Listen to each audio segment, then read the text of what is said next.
remind me, I will. Is this free seminar going to be uploaded to YouTube? I'm not sure yet. It definitely won't be a public video.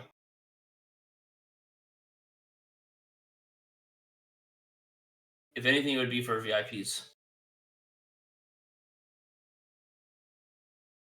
You guys hear that airplane outside?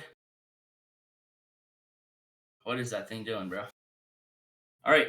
Well, let's start here, okay? Now, what's the outline for the seminar? Actually, that's a good question. Let me open my notebook. So, the first thing that I want to say, guys, is that a map like Haven, there's so much to talk about. There is so much to talk about. Obviously, we can't just talk about it in this call. It's too much.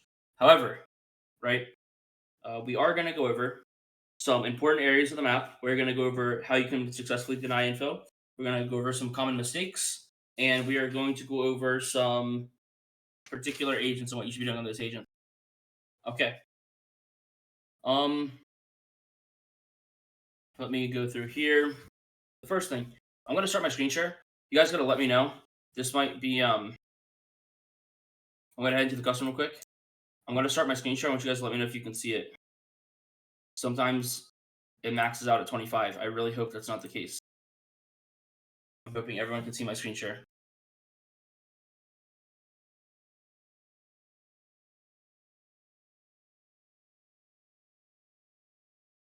Works. It's got hella loud. Really? W screen. Yup. Okay. So we'll just go to a random character here. Throughout this, I'm gonna ask somebody to come on and help me showcase some like spams and some tech. Also gonna show you guys some strategies and things like that. So Kaio, if you're still here, it'll probably be you. But actually, I don't know. Your friend's a chunk, bro. I don't know. Might have to. Yeah, server's definitely still playable. 100%. All right, you guys can see my Valorant game too, right? My ult is ready. Okay, so tabbing in and out doesn't freak it out. Okay, cool. All right. Well, guys, welcome to the Haven seminar. I will say, guys, if you head towards T-Spawn, you'll notice that there's a shelf here. It's full of Kool-Aid. Everyone, I'm going to need you all to drink the Kool-Aid, okay? We're all going to drink the Kool-Aid, and I hope you're all okay with that. Is everyone okay with drinking the Kool-Aid? Thank you. I appreciate that. Now, the first thing that we're going to go over is the important areas of the map. Everyone here is going to know this to a certain extent, but let's talk about it, okay?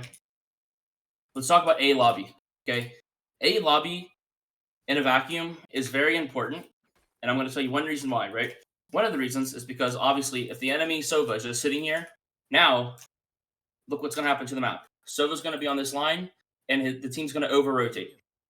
So obviously that's why you see probably in your ranked games and in pro play, you see a lot of teams take A lobby control. This is one reason, okay?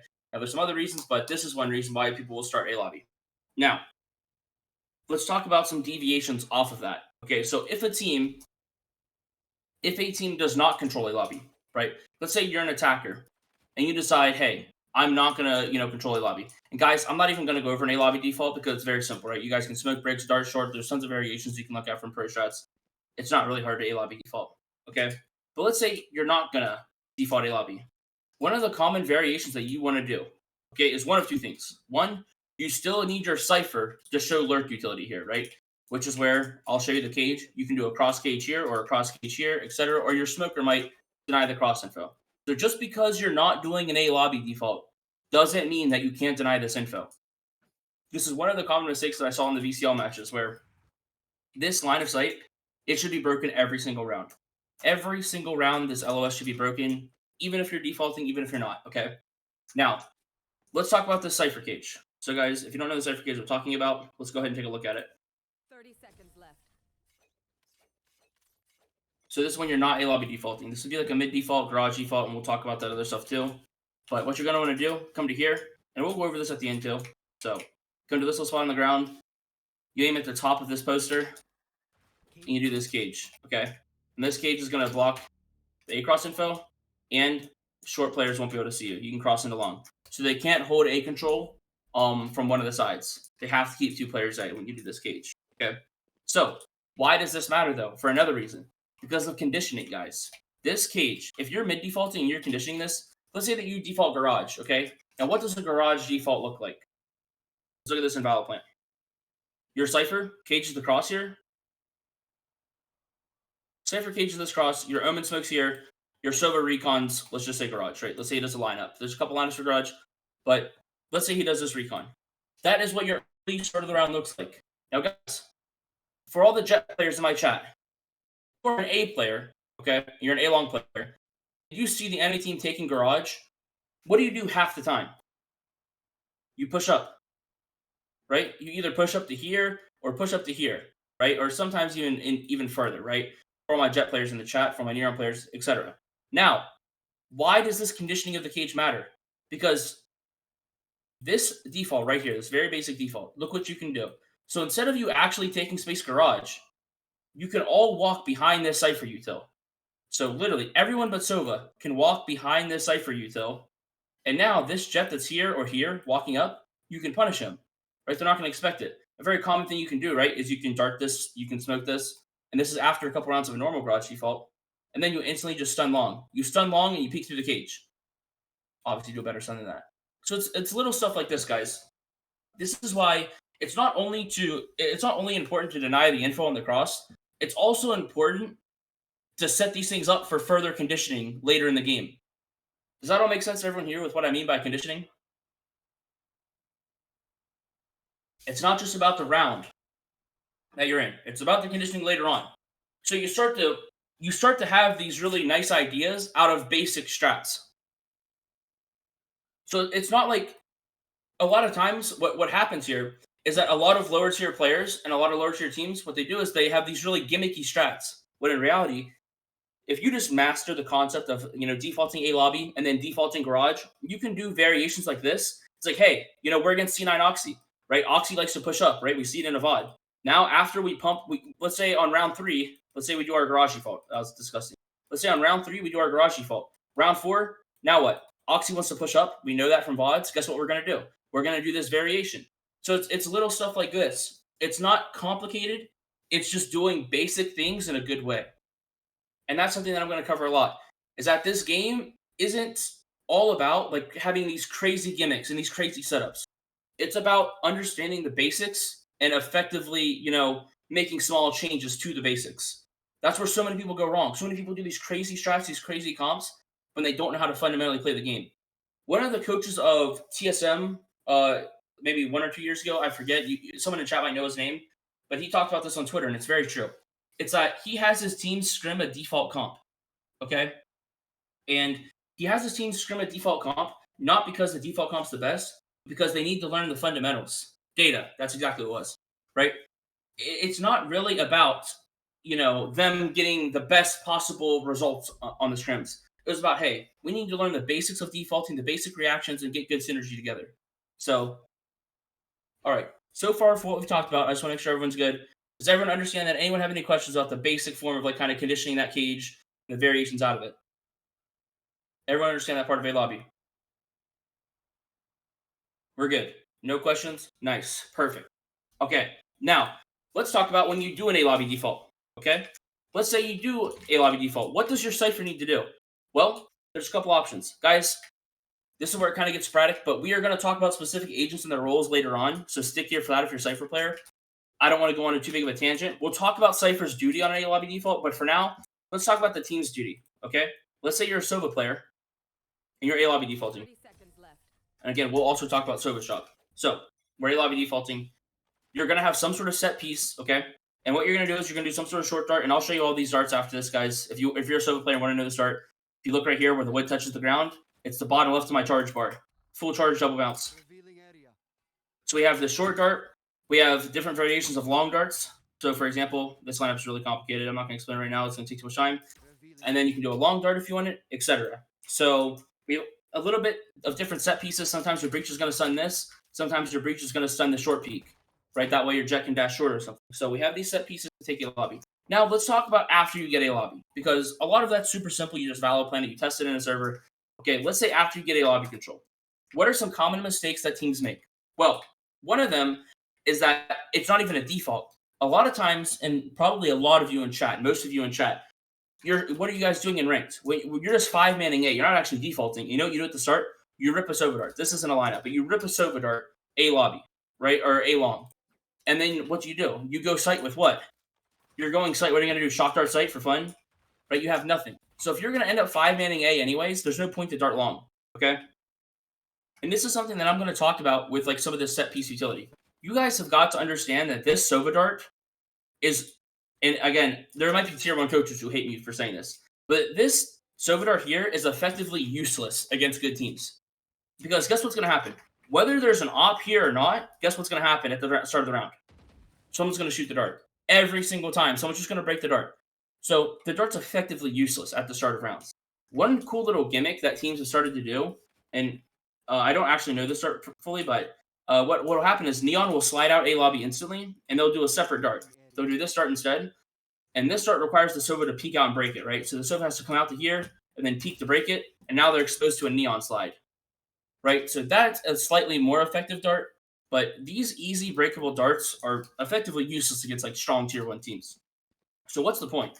If you're going to end up going A anyways, you might as well save your recon dart until you get to here, and then you can do like a lineup. So a lineup from here, guys, is you aim at this, and you aim up and to the right here, and you rip that recon. And that's like a side execute dart. And now you can have a nice execute dart, or you can do the side hack dart, right, where it's like, you guys can come to here, to this spot right here, and then it's this square, full bounce it. And now when you exec site, you actually have a real win condition, right? You're actually scanning them. You can target the breach util, you can flash dart, etc. And if you guys want to be a really crazy person, you can full charge a dart right here and then shoot this dart.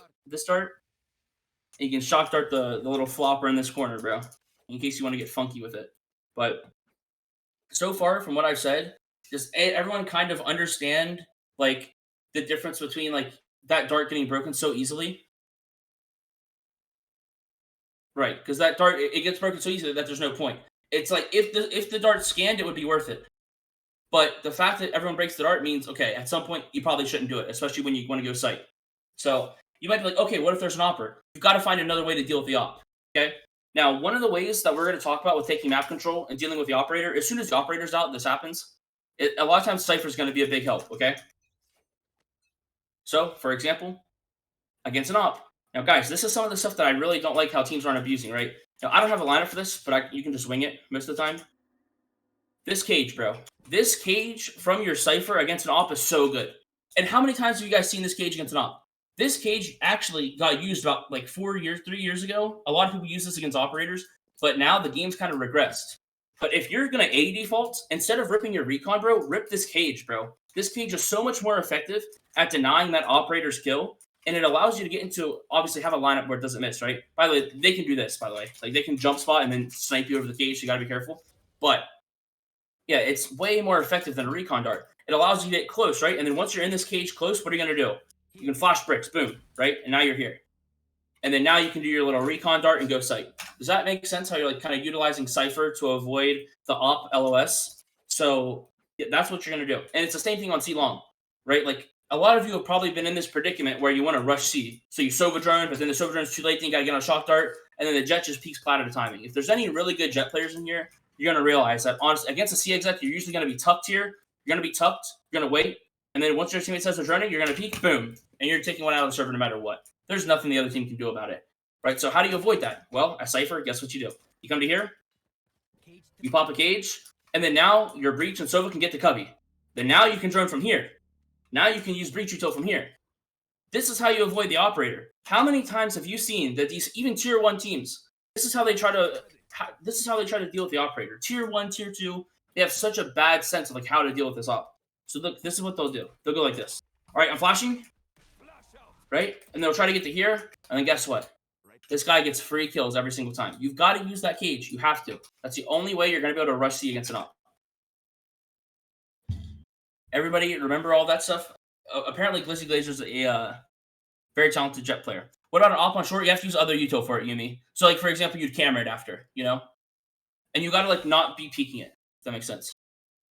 would you mind talking about how to run a default while still holding locations, not just giving away start for free? Yeah, we'll talk about more difficult stuff after we talk about this A lobby default. So use Cypher to counter op. Yeah, you can do a lot more. Can you early scan a sewer? Not sure. You can cage off sewer. Yeah, exactly. So, anyways, we're moving on. Now another thing on this A default, guys, is now we talk about how to deal with the operator. We've talked about if you want to potentially exec the site. Let's talk about what you do when you get the spot. Okay. Now, a lot of teams, I call them wandering villagers. Guys, is this an optimal spot to play? Is this an optimal spot to play against a team that has flash characters, stuns, and ops? Probably not. It's probably not a very optimal spot to play. Guys, is this an optimal spot to play? Probably not. You guys want to know where you need to be? Look, you need to be up here, here holding this, here holding this, here holding this.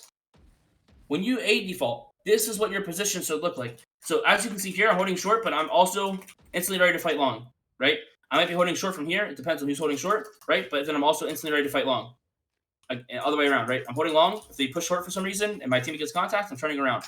Guys, it's about setting up like a good anti-refight setup during the A default, okay?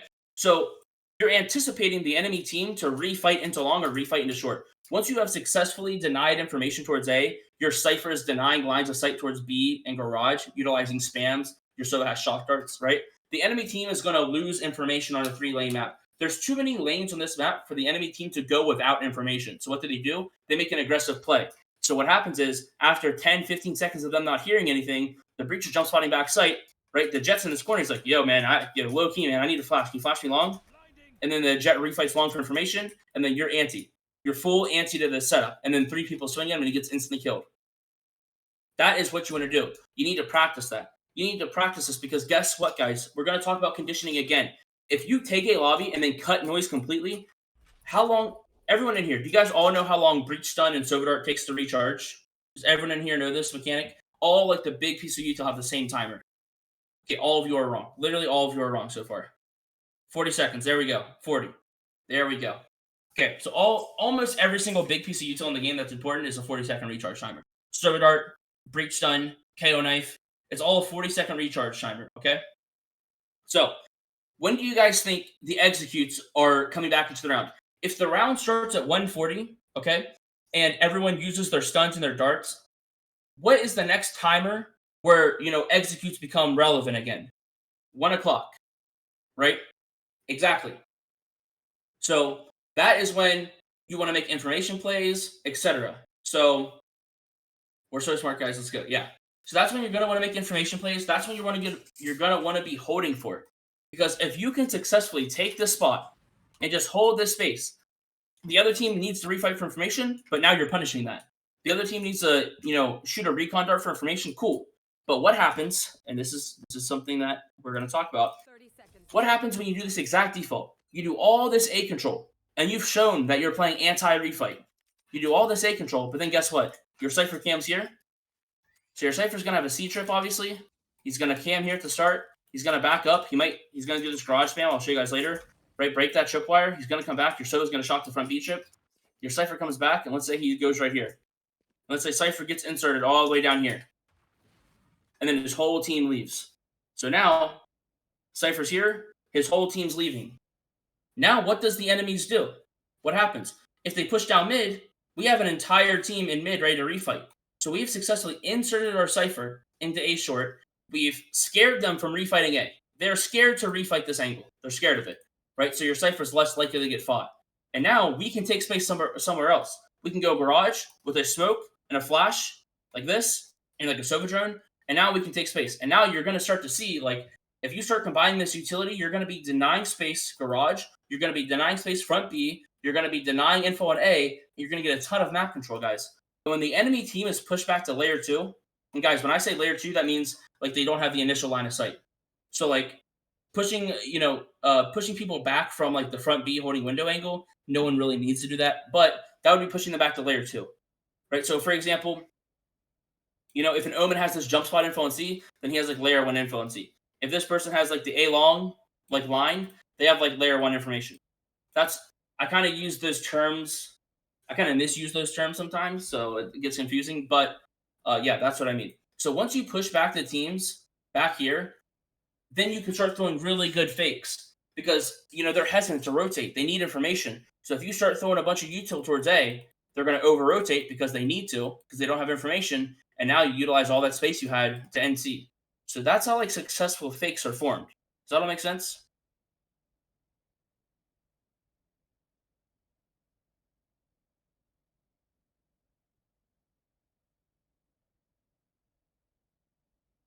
Yep. Okay. All right. Well, so there's going to be a common theme here that you're noticing with this default, with the cipher cage, and you're going to notice that you have these basic defaults, right? So you have a basic A default, okay? You have a basic cipher cage. You're going to have a basic garage default, okay? And I'm gonna write a G, okay? But it's not always about how you do them. It's about the deviations that you use. You use that conditioning to deviate a certain way, and you have a couple of deviations. You have a couple gimmicks where you deviate a certain way from this, right? And you have a couple gimmicks where you stray away from this. So now, I want you guys to get a better picture of why this stuff is important because that's why you need to be consistent with it. You need to be consistent with these defaults and doing these things because you'll never all of this extra like value that you're getting on all these deviations, they don't happen. Whenever you just randomly do stuff, whenever you just randomly take map control, you're not consistent with anything, it's really hard to get this extra additional information, right? And if you play these rounds, each one of these yellow arrows is a different deviation that you did, right? It's an A default where you follow behind a cipher cage. You've done that in scrims 50 times, okay? Let's say that you've done this walk through the cipher cage play 50 times in scrims. Guess what's going to happen? One of these times that you walk through this cage, this Jet is going to be on top of this box and he's going to get a kill and dash away. So guess what you're going to do the next time you do it? You're going to fix that. You're going to say, okay, well, when we come back through this cage, we need you to do a short cam right at the same timing. Okay? All right, when we come back through this cage, you got to make sure your stun is a little bit more left or right, depending on what we get, right? Etc. So you start to fix little mistakes. The enemy team has only seen this a couple times, but you've become a master at this by now. You've become a master at this particular deviation to the point where all those small ways that you lose rounds have been ironed out through practice. And this is what separates tier 1 from tier 2. Everyone in here, if you're wondering like what the difference is between tier 1 and the differences between other ranks, it's because tier 1 teams practice the way that I'm saying and they iron those small mistakes out. There's random mistakes that happen in your rankings, there's random mistakes that happen in your tier 2 games. They iron those out through practice. And a lot of them have played so many scrims that they iron them out themselves. But does that all make sense too? Because I know it's a little complicated, but you become masters at little gimmicky plays like that. So you don't lose rounds to some bullshit as much. Because this game is really about like if you lose a round to a couple like, outrageous Jet plays, you're going to lose the game a lot of the time.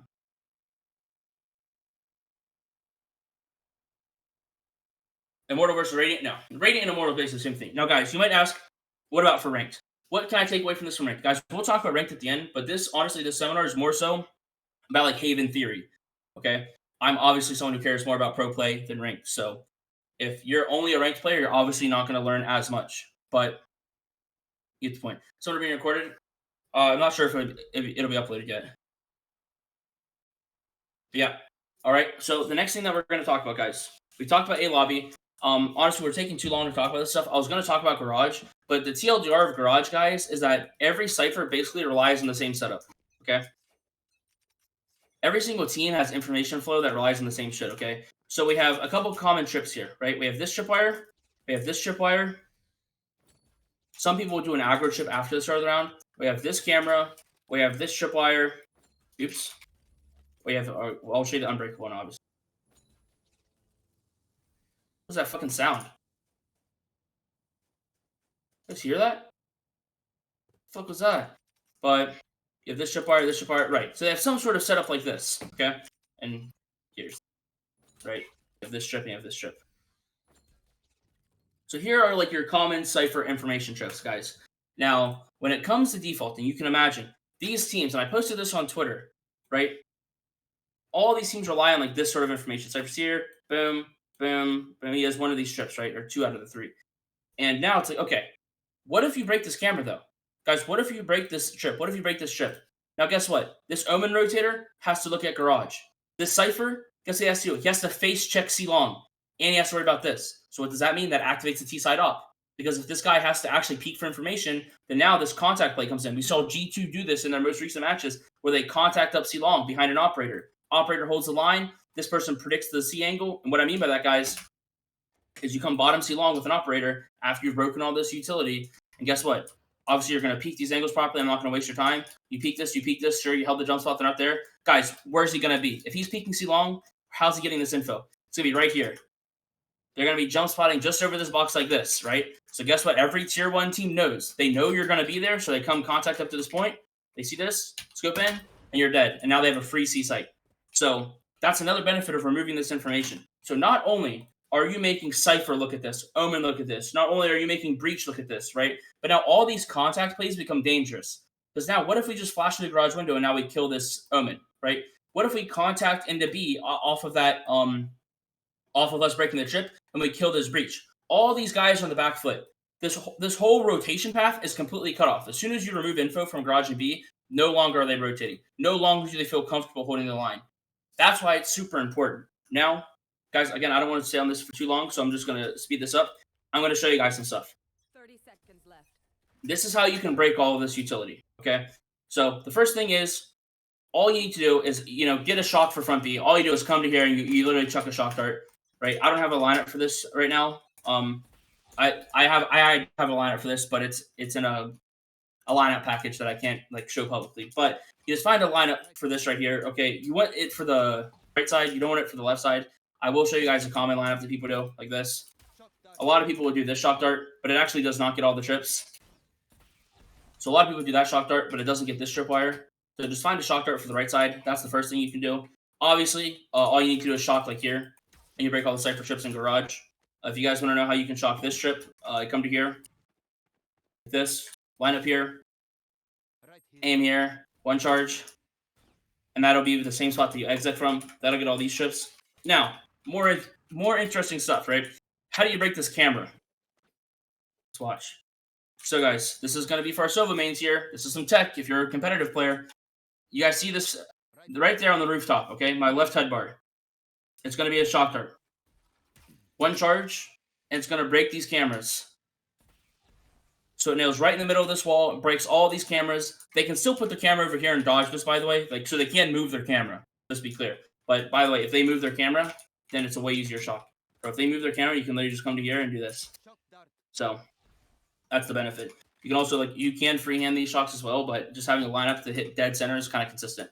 So you can break this. You can break all the stuff with shock darts. Now, if you want to be really weird, okay? If you want to be super, super, super weird, this is where we're getting into some cheesy stuff. 30 seconds left. Let me show you what it looks like to be a real freak of nature. So we have, we'll put this tripwire, we'll put this tripwire, this tripwire. Okay, so first off, if you're lurking, guys, just know all you have to do is shoot this line to break this trip, right? Shoot along this line. In the deeper trip that I just placed, you have to shoot into here.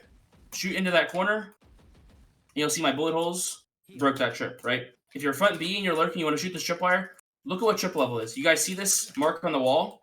That is what tripwire level is here. So you peek here, all I have to do is shoot that wall. So this is an easy way to break it, okay? Now let's look at a more complicated way to break it, okay? But a really cool way. So you guys see this blue bar? We're going to line up this wood box with the middle of the blue bar right here. Then we're going to crouch, and you got to aim at trip level. I kind of just have it memorized, but you can just look where I'm aiming, right here. If I go through this wall right now, it made me stand up, but whatever. If I go through this wall right now, you're going to see right on the tripwires. So all you have to do is shoot around in that area, and that's going to break all these garage trips. So you can instantly spam the garage trips. Now, guys, make sure you don't shoot through the fat part. You can't shoot through this fat part of the wall. It's got to be through the corners, okay? So sometimes if they place their trip weird, this is all you have to do. You just come to here, same lineup, shoot like this, move over a tiny bit, aim a little bit more left, and you'll make sure you break them all. So that's how you can break all these. Now you might ask for front B. The front B one, you can actually get a lineup to spam, but I found that it's not worth it. But this one is super easy to spam. The left one, if you come to window, you'll see that there's a brick. You guys see this brick right here? You just aim above it. So this brick right here, and aim above it. And then that will break the left side trip. All right. Is everybody still following? Nice tech. W. Let me look at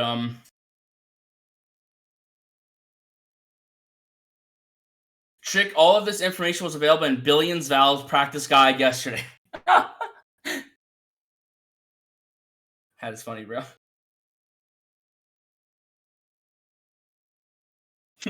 Billions already said all this, bro. What's funny? My bad, bro. Respect Billions Val, 100%, bro. Nothing funny about this? 100%, 100%. Didn't Playboy Cardi make an album, or 21 Savage make an album about Billions VLR? Something about All Red or something? Pretty sure there's some sort of album, bro. But it's all good. What was that album called? Something like that? But it's all good, bro. Alright. Anyways, though. Yeah. That is some of the stuff here. Now, let's talk about denying information, guys. We've already touched on it a little bit, but denying information is super important. So here are some common mistakes. One, ciphers, you need to be caging this. I already showed you this lineup. I'm going to show you again, just in case a cipher player here. You come to this spot. Okay, you aim at the top of that poster. This is a cage that can deny information. That's a really good cage. That's how you can deny information. Here's a really cool tripwire that Baby J used with this cage. Right? So he would cage. He actually did a different cage. Then you do this A lobby trip. Yeah, Baby J is a fucking weirdo, by the way, for knowing this trip. I've literally never seen this trip in my life. This guy's a freak. But anyways, that's one way you can deny information. Another way that you can deny information is breaking this tripwire, right? As the lurker. Let's say that you're camming mid, right? You cam here. You can recall it. You can place a T side tripwire like this, right? If you place an attack side tripwire like this, you can deny the B push. That way, when you're lurking, all you have to do is look at garage, okay? And then now, let's say you get your camera back. You can cage the floor. You can camera garage. Make sure no one's there. Then now you can spam on this wall here, right, for all these trips. So once the cage down, you can just spam all the trips here. So now look what you've done. You have inserted this tripwire, denied the B walk down. You've recalled your camera and broken the trip's garage. You're doing a really good job denying information. And if you want to be super weird, right, you can anticipate this camera being the next layer of information. You can cage that off. You can come to garage, check your camera, make sure no one peeks it. Come to here, cage this cross, and then now you've really denied information. Okay? Inspire mentioned 100%. 100%, bro. Yeah. Okay. So that's some of the ways that Cypher can deny information, okay? Just with the cages, breaking utility, that's really what you're going to want to do. All right? And we'll talk more about Cypher after this. Now, the next thing that we are going to talk about is some common mistakes. Now, one of the common mistakes that I see is the misuse of the dart and the misuse of the stun. 30 seconds. All right, let's talk about it. So, on attack, when we are darting A, we already talked about one of the common mistakes, okay?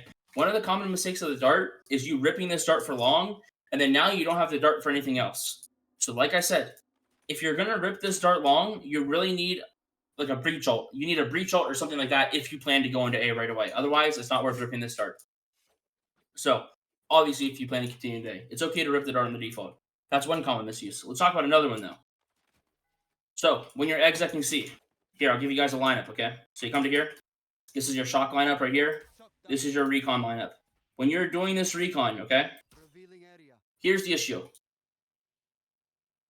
When you're doing this recon, I'm trying to talk. So,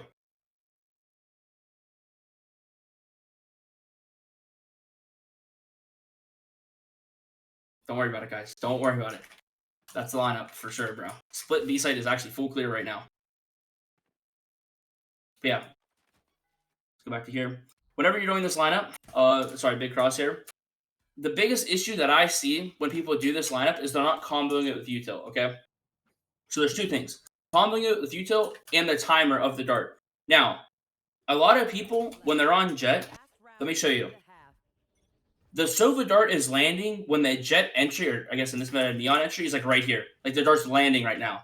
But the problem with that is that dart is going to get a scan on this guy Plat, or it's going to get shot, and then Jet's going to be in the site. Now, what's Jet supposed to do with that information? After this guy, he's going to have an impossible time getting through to back site. You're darting way too early. Everyone here knows that a C-site defense is really structured around this mid-site cage, this mid-site smoke. We know that. So what you have to do you have to be a little bit more greedy. Like, that's why I need that Cypher Cage here. Get a lot closer, and then the dart should be landing right now. Now is when the dart should be landing. And if you want to be really annoying, right, you go, the dart's landing with a flash, and now you're literally killing them. That's how you can close the gap on the backside. The reason why all of you guys in your games, and a lot of these tier 2 teams in their games, the reason why they have such a trouble time going through the mid-site stuff is because the Sova util was way too early. Way too early. And it wasn't comboed with a breach flash. So, all of you guys need to make sure, if you're playing Sova or if you're on a team, make sure that the Sova util is a little bit later than what you actually think. Do that shock again. So right here's the shock. It's the same spot as the lineup. Come to here. And you're literally just aiming here. Like that. Bird revealed Russia. True. So Sova should go in the last guys on site. On a set exec like this, it depends. Now, which we're Black Papaya, we're literally about to talk about this, by the way. So, here's the issue. As a Sova player, you need to make a decision. Is it more important to do your little lineup like this, where it bounces off the wall, or your lineup like what I showed you? Like, is it more important to do a lineup like this? I'll show you, like here. And you chuck there. I don't feel like lining up right now. Or is it more important to scale in with your team? That's the question. This is exactly why Sadak has his dart from here. Sadak made this dart from here. That way he could scale with his team faster. This allows him to get into the site and help his team. Now, you might ask, okay, well, when should I go and when shouldn't I? When you have something like a Sova ult, it's okay to bait. When you have something like a Breach ult, it's also okay to get like a good reveal, right? Because your Jet's getting so much util for him that it's good. If the util can cover everything for Jet, then you don't need the entry. But if it's about to be chaotic, right, like you're contacting somewhere and it could get chaotic, the bodies matter way more. So let's say you're in a mid-round. You're in a mid-round, you've had A control, and you're about to exec A. You would never, ever want to go back and do a lineup here. Never. There's not one situation where you ever want to go back and do a lineup. This is a common mistake I see when people switch to Sova. They make this mistake all the time. To give up the set dart and just do a shitty recon with a flash. You come to here, you're contacting site, you're like, all right, let's pop. 3, 2, 1. All right, flashing, darting, and you're going in.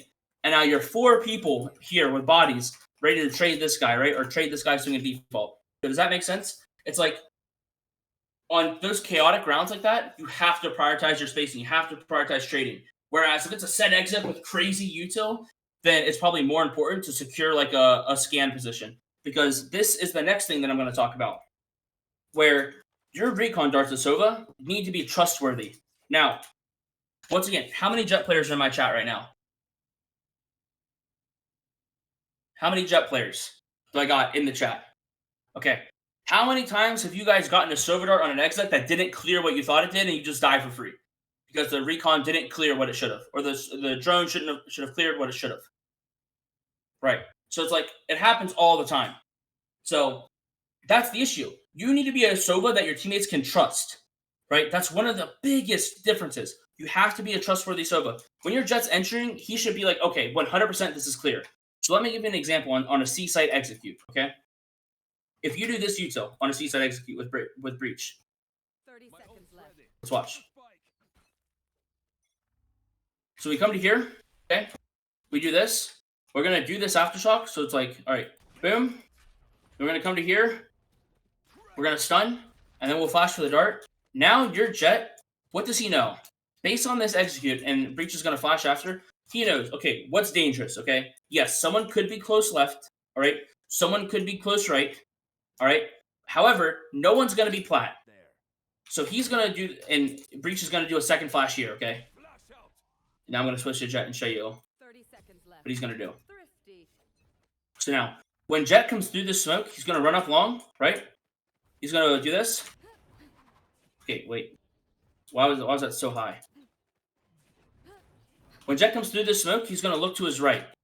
So he's instantly going to be dashing and looking to his right because he knows he doesn't have to worry about his left. That's the confidence he should have. He should have the confidence to look this direction coming out of his smoke and know 100% he's getting a one-way flash below him and he's getting everything else is revealed and this is aftershock. So all he has to do is look to the right. This is how you can be a successful Jet, right? If you're a Jet that has to do this, if you need to do this as Jet, I just knocked over a can. But you get the point. You're never going to be successful if you have to clear the whole fucking bomb site, bro. Like, you know what I mean? You've got to have like a trustworthy breach that allows you to, entry properly. I'm just reading the chat here. You have to do this stuff ranked. Oh yeah, Jet and ranked is you gotta do some crazy stuff, bro. So yeah, that is what you need to do to be like a good Sova breach during those execs. Now, so those were some of like the common mistakes with the stuns and darts. Now let's talk about a common mistake with the breach stun. 30 seconds left. One of the common mistakes with the breach stun is becoming a line bot, right? So what you do is you see, okay, this looks like a line right here, so I'm just gonna stun the line. Okay, now listen. I know I just talked about being reliable, but if you want to be a tier 1 breach, you need to stun. Yo, I hear that again, bro. Y'all don't hear that sound, bro?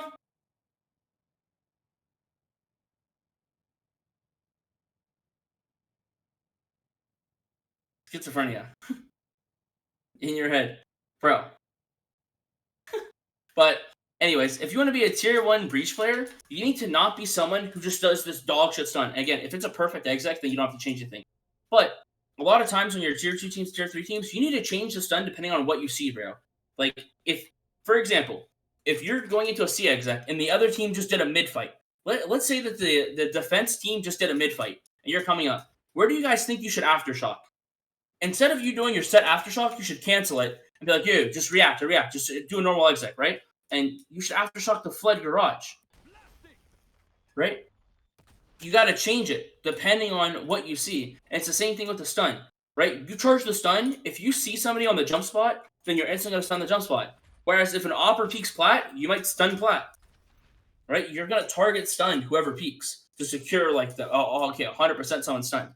So that's kind of the difference between tier 2 and tier 1 as well, where the breaches have that flexibility and you can kind of get into that reactive utility rather than everything being set because everyone's really, everyone's adjusted. A tier 1 jet player is going to know, like, okay, if my breach is target stunning, then I'm not gonna have the same safety that I normally would on the set exec. He knows that. Like if Zelsis target stuns for Zekin, a guy default, Zekin knows that there could be a guy plat. He understands that there could be a guy plat that's not getting hit by util anymore, but he's just aware of it, right? So he's gonna go for the kill while also being aware of like the potential plat peak.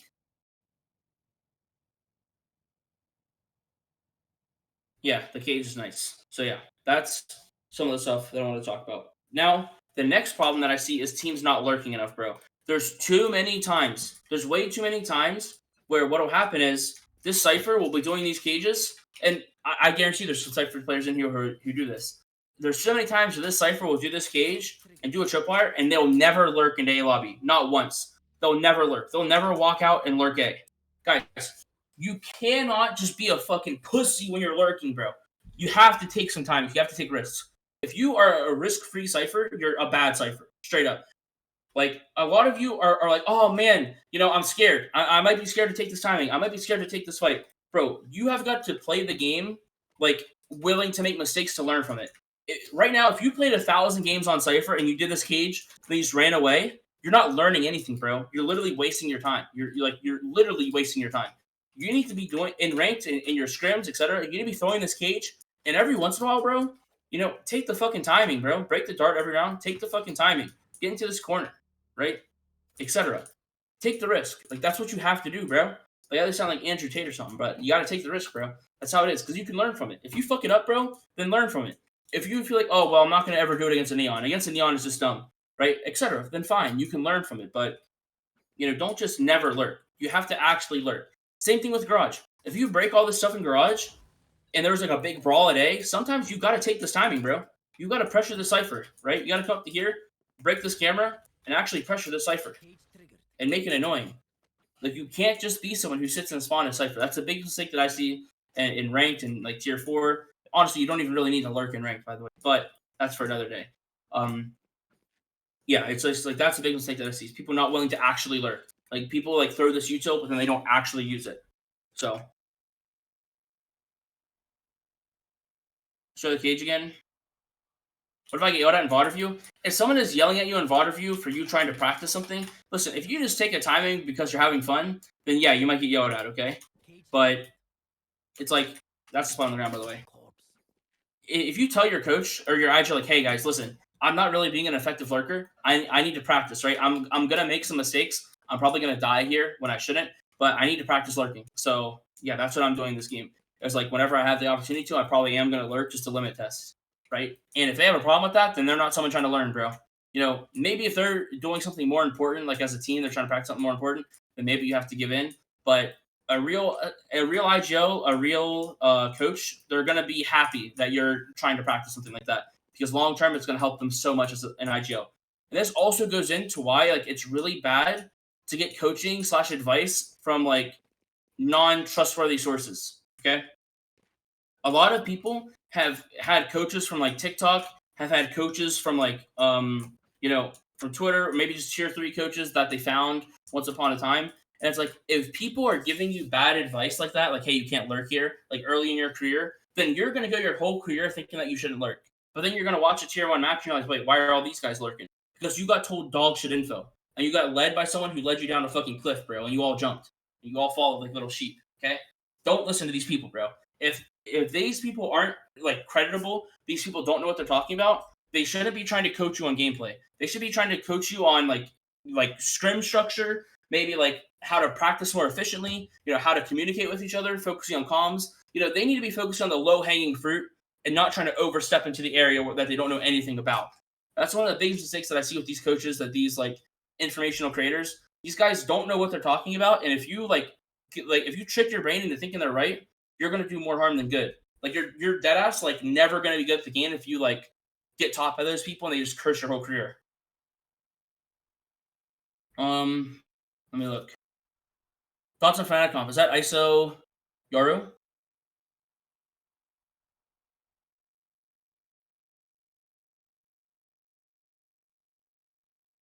Yeah, I mean, I really like I really like the ISO Euro because obviously like the ISO vulnerable and the Shock Dart A lobby is super strong, and you have 2 vulnerables, so it's nice. Then ISO can float. I think ISO is just also really hard to deal with because like if ISO floods a site, bro, he can't get one bulleted. Like if you have good aim flooding with ISO, you're just gonna destroy somebody. Like he's so good in those situations. But another thing with that comp is that they are able to like have Euro take control. So they take control of a lobby, and then if the enemy team wants to like react to, oh man, they force stacked A, let's react C, bro, Euro's there, and they have a really strong C setup. So I don't know the comp exactly, but the way that Euro works for like supporting the A control, and then he can instantly leave or vice versa is insane. It's actually insane. Like Euro could go for like a mid walk, play as 4, and then instantly be on A site to anchor with a cipher. Like it's really like crazy shit. Like, I don't know if they have a cipher, but that's the benefit of Euro. It's like it kind of denies the reactions that are normally the right reaction, and the other team has to play a little different. So it's really hard to beat. So yeah, yours nice. If I was to personally play Haven right now, I know this would be super fucking wacky, but earlier today someone asked me, and I actually picked this comp. This would be the comp that I'd run right now. And here's the reason, right? Ult economy, we have insane ult with Euro ult. Astral is really good on this map. We have Breach ult, which is insane on this map. We have Sova ult, which is insane. And then all these ults synergize. Like this ult gets better with Euro ult. So I'm gonna put a blue square above Euro ult. When you have Euro ult, your Breach ult is better. When you have Euro ult, your Sova ult is better. When you have Euro ult, everything becomes better. So I like the ult cycling here. I like having the operator presence on chamber and then the teleport presence on defense because you don't have stopping power, right? You don't have the omen and you don't have like Cypher, so you don't have as much stalling and stopping power. So that's why Asher needs to be universal because Asher needs to be able to be at C and still do this mid-site smoke, right? So you have universal utility on Asher that can be either site and give away these site smokes. Then you have universal rotates on Yoru, which can fast flood sites, use like flashes to delay, and have like really cool flash setups. Like for example, like if your Sova's on A and a mid site smoke, and you TP to A, you could flash for your Sova. Your Sova could be here. Let's say you TP, you come to here, you guys could flash through during the exec, or do something really cool like that. Boom, flash, and you guys can take fights. So it's a really nice flood character. And then Breach, obviously, for controlling the map, and the same reason. And then the Sova Dart is just insane. Like the Sova on this map is obviously just really good. So this would be the comp that I'd actually personally run on this map because I think people really underestimate Chamber. I think Chamber's super fucking broken. So yeah, that's probably what I would play. We recalling a lobby start with this one. 100% we are. Can I see the side hack dart again? Yes, I got you, brother. Got you, brother. Got you. 30 seconds left. Thrift. Guys, we got a lot more to talk about too, so hold on real quick. All right. So here, you go to this spot on the wall. It's like this little area. You just go past the rose, right? If you go past this big ass rose thing, there's just a gray spot on the wall here. I'm gonna let the knife mark fade so you can actually see it. Past the rose, there's just a spot on the wall, and you just look above this, right? This door right here on the ceiling, just the square that's above it, right here, the right square. Revealing area. That's the dart. Loki might become a TikTok coach soon. Is that Derek? Is in like Derek DML? Or no, it's not. Fame V. Yup. No, it's not. Could you give me a summary? Could you give a summary at the end of the whole thing? Man, I'm not really a good content creator. I give like golden information, like gift wrapped in like dog shit. You know what I mean? Do the TSM 7 dart? Dude, I don't know the dart. I don't know the dart by heart, but I can try it.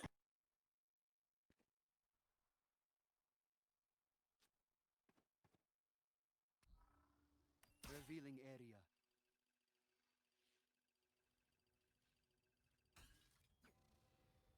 There you go. First try, brother.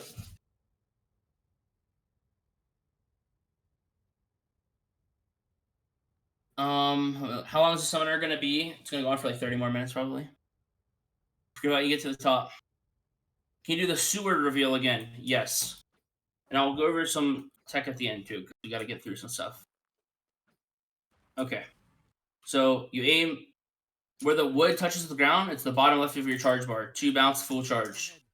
And that reveals sewer.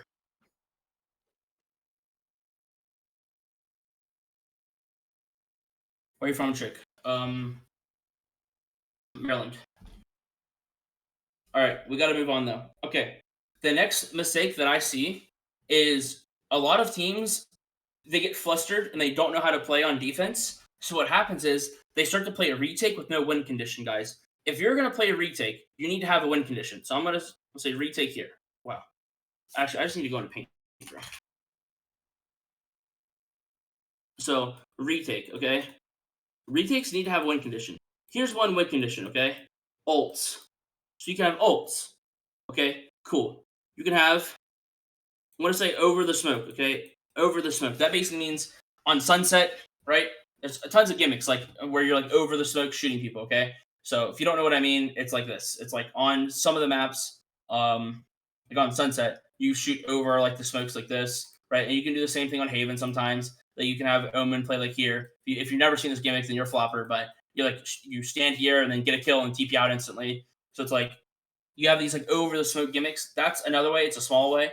And then you have spam, like so you have really good spam on some sites.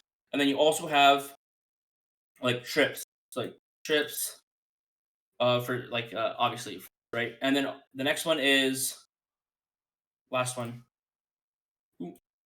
You have map control. So you have like a map control advantage. Okay?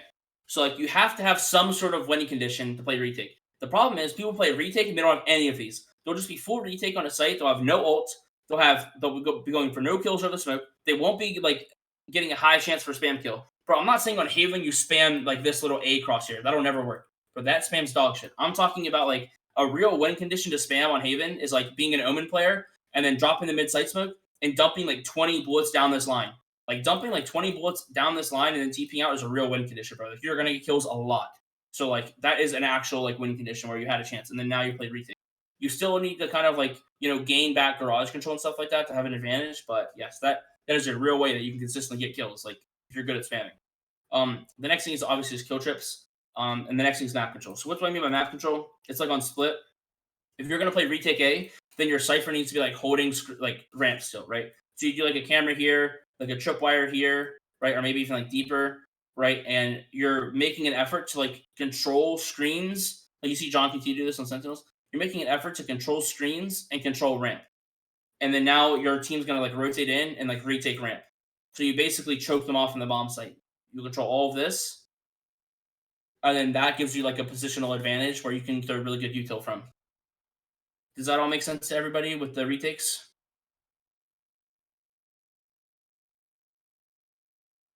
It's just over the smokes. Number advantage count, yeah, you can.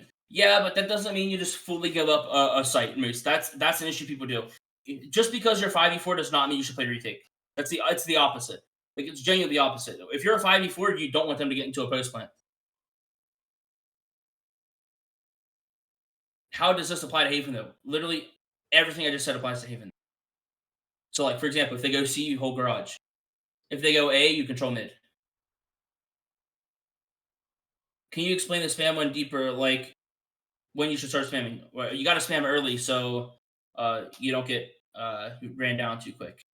But yeah, it's like, all right, if you guys want, let me show you this. Okay,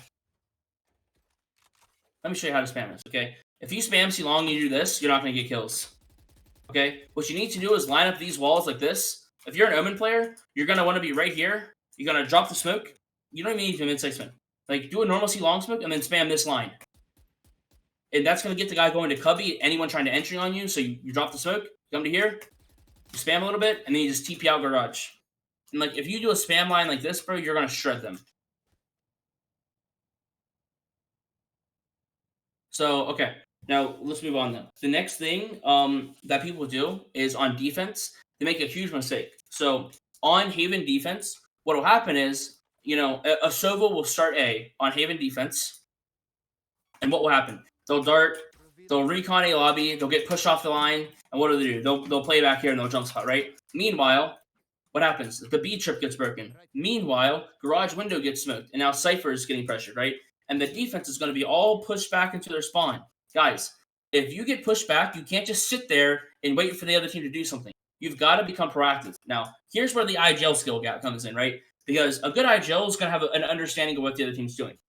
So, if you guys were to watch around and be in the round and you see the enemy team taking A control, breaking garage utility, you know, it doesn't really mean much to you. But to very efficient IGLs, you know, like FNS, Valen, etc., they have an understanding for the other team's goals. So they don't just see that stuff, you know, map controls being taken and garage is being broken. So, okay, they started a lobby. So let's say you're Valen. Okay, so the enemy team started a lobby with a recon dart. Okay, and then they didn't do any more pressure than the recon dart. And then 10 seconds later, they broke the garage trip. So this, to me, just looks like a default with no intention to execute. Because if they had intention to execute, they would have made more noise on A, and they would have, they probably wouldn't have wasted their recon dart. So, okay, if they're going to drop, like, for example, if they do a brick smoke, if you see a brick smoke, that's going to lead you to believe it's more so of a default. So that's going to buy you time. What does that mean as an IGL? That means, okay, we're probably not going to lose A site right away if we do this, so we can walk down mid. Okay, whereas let's say that wasn't the case. Let's say that they are droning short. They're actively droning short. Then your decision might be, hey, you know what? We actually need to flood A site. So you come onto A site and you flood, but let's say they cancel. So obviously if you flood and they fight, it's just going to be a big brawl. But let's say they canceled. You just drone short and then they canceled. Well, if you over-rotated here, you've got a couple options. What do you want to do? Do you just want to hold and wait? Because maybe as an IGO, you're reading that, you know, they want you to peek. Maybe they want you to fight.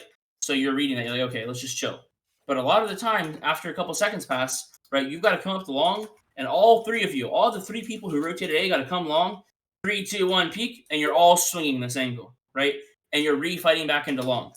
So you've got to be proactive because not only are you going to kill people if they're here, but you're going to get the information. So if the other team, let's say you're the other team, let's say you're walking back and spawning now. Let's say you run to here. Let's say start walking towards garage, right? You're about to do the C-split. You're walking. Right now, A gets refought, and you don't even know about it, right? Okay, now what's going to happen is either you're going to keep flanking or you're going to rotate either way. You come up to garage. You're waiting for your recon dart to come back. Meanwhile, this defense is rotating. They've gotten info ahead of time, so now they're over-rotating. And now that's the difference between the defense being across the map and the defense being right here in spawn, ready to fast flood, ready to help you. And that's when you see like teams like do those fast floods because they have good information flow. So pacing of timing of util determines your defensive thought process, but you can't just stand there. Yeah, you're basically like kind of reading the team, like exactly based on like the timing of the util, the pacing, and also like what they've shown in the half and the kind of players they are, and then that's going to determine like, okay, are we refighting or fast fighting? Do we believe this, etc. Yeah. Well, why did you forget about Derek when you got to the top, bro? Jesus. Is spamming this silver spot? Yeah, it is good to do that. Aim labs is important. It is. Okay, so the next thing, guys, we're gonna move on here so we can stay on pace. Next thing that we're gonna talk about is Sova on attack, okay, and what you need to do. So the first thing that you need to do with Sova is even on your A lobby defaults, you got to make sure that you're breaking trips. So here, you come here and you do a Sova, and you do a shock dart lineup, right? You guys can find one if you want, but you just want a shock dart lineup for B. Low hanging fruit, get it done, okay? So you've got to be breaking trips. You got to be doing a garage like shock dart for these trips. You got to doing a B shock dart for these trips, right? You can even fuck it, bro. If you do like some Navi default, you can throw in the shock dart to break the camera, right? Like this. And this shock dart is going to break that camera that's safer still. That's one of your jobs as Sova, is to enable your lurker, deny the enemy information with those shock darts.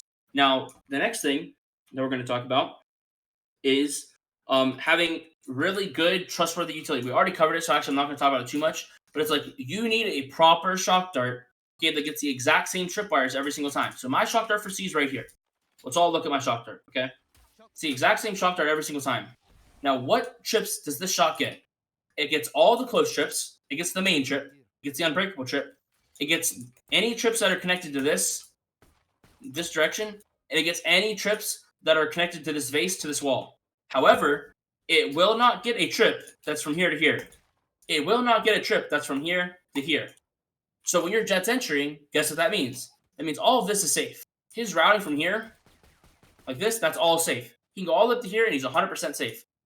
Yes, it could have like a belt buckle trip. But you want them to have that confidence. Whereas if you do some random fucking shock, you're just not going to have the confidence to know where to entry. So that's one of the issues. Now, we already talked about the recon stuff. So the next thing is the dart flash priority is way out of whack with most Sovas. So you really got to, instead of prioritizing like where you're shooting your dart right now, it's really not as important. It's way more important for you to wait for your breach to be ready and be like, okay, flashing 3, 2, 1, darting.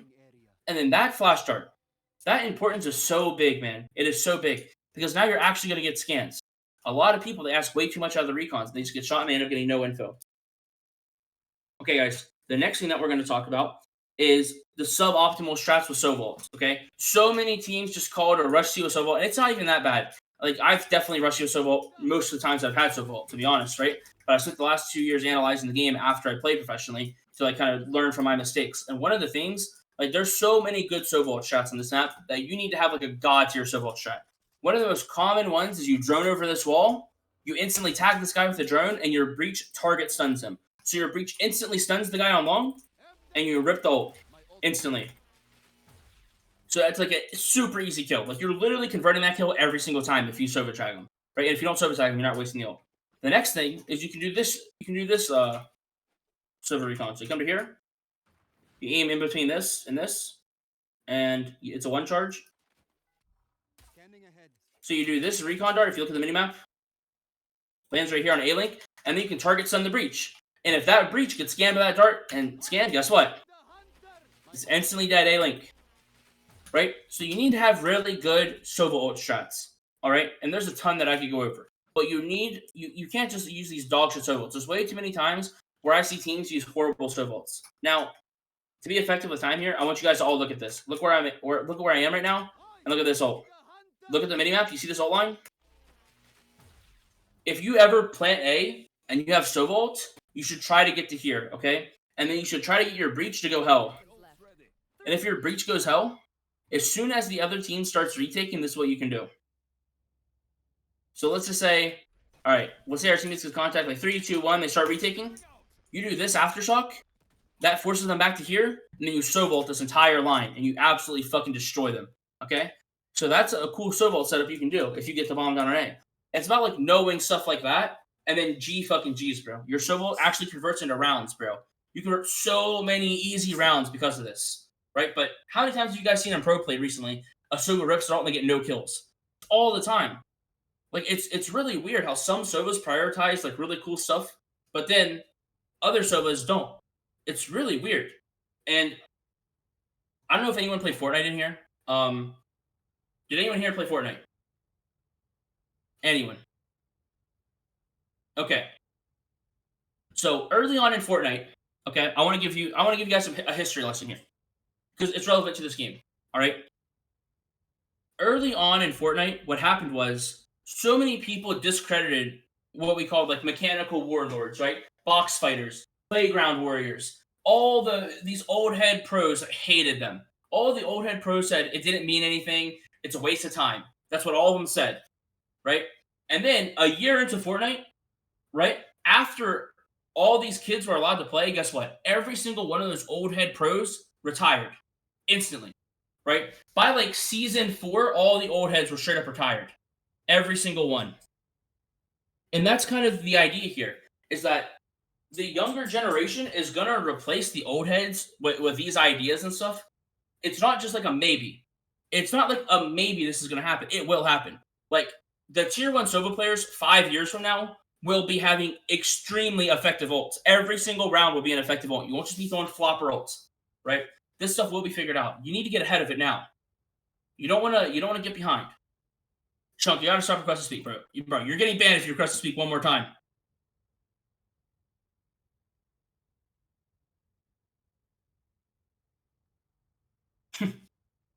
But yes. So yeah, that's what I want to talk about though. Is that although it might seem like these old head players, like, oh, you don't really need to have a good solo. No, they're lying. They're wrong, and eventually they will be replaced by people who don't think like that. Because utilizing your ults properly is going to become an extremely important part of the game. It already is, but it's going to become more and more and more important over time. Because just low hanging fruit, you should be able to do it. All right. So the next thing that Sova should be doing, on this map. Let's take a look. Seconds left. Thrifty. So the next thing that Sova should be doing, let's go here, is knowing about like what time to get information. Okay, so if you are Sova solo A, okay, this is debatable. I'll preface this with it's debatable, but you shouldn't start A and just rip a recon every single round, right? You might be like, oh, well, that's a little inconsistent. It might be no, okay. You shouldn't always rip a recon every round, and you might ask why? Because it's gonna get broken, bro. The people who do this recon every single round, like I said before, bro, like this recon, it's just gonna get shot. Even through the smoke, it's gonna get shot. It's such a dog shit dart. I hate that dart. That's just like a personal vendetta though. I hate that. That dart sucks, by the way. I like anytime a tier 1 pro throws that dart, I think less of them, bro. But it's fine, whatever. I don't know why we're addicted to like shoot at this fucking wall like idiots though. I don't get it, bro. That dart sucks. Anyways, my bad, bro. Kind of going on a tangent here. Actually, I actually do want to talk about it. Like if you're taking a lobby and you do that dart and they shoot it from the outside, it doesn't give your jet confidence. Like you need to do this recon because they can't spam this. Right here. It's impossible to break without committing to a lobby. So then you actually know if they're there or not. The other recon sucks. I know it's supposed to go to the Cypher Cage, but that doesn't even work anyway. But regardless, like what you can do is you can watch the A cross manually and then save your dart, right? So let's say you got pushed off the cross. Now you can wait, and then you can decide, okay, you know what? I'm going to drone soon. Right? You could have just already droned, by the way. So you can like fall back. You can wait to see if it's a real default. Come to here, check your short timing, and then check and see if it's a real hit or not. If it's a real hit, you back up, right? But now let's say there's 115 in the round, 112 in the round, right? You lost information, right? Obviously. But now you have a dart backup. So at like 110, you can like check and see if they're still here. You can just recon and check. So you have information flow. But the problem is, if you rip your recon at the start, then you don't have that information flow anymore. So that's one of the misuses of the Sova dart that I see. Is like bad timers with it. And then, like I said before, because we know that at 1 o'clock in a lot of these rounds, especially if teams rip breach done at 140, right? This timer right here is where like teams are trying to regroup. It is the timer where teams are trying to regroup. So you want to be getting info around that like 105 area, like 105, like 110. This is where you want to be getting that Sova dart information because it matters a lot. Born hater, 100%. It's just only about Sova. No.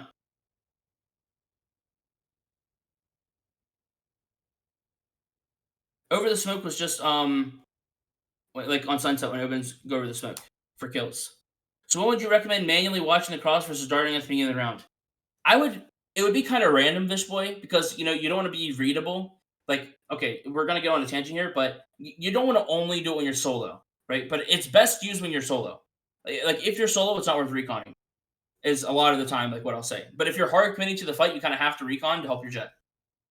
But the problem with that is it becomes super readable, right? If an IGL picks up on that, then he's going to start to like realize your setups. So you kind of have to like feint it sometimes, even when you don't want to.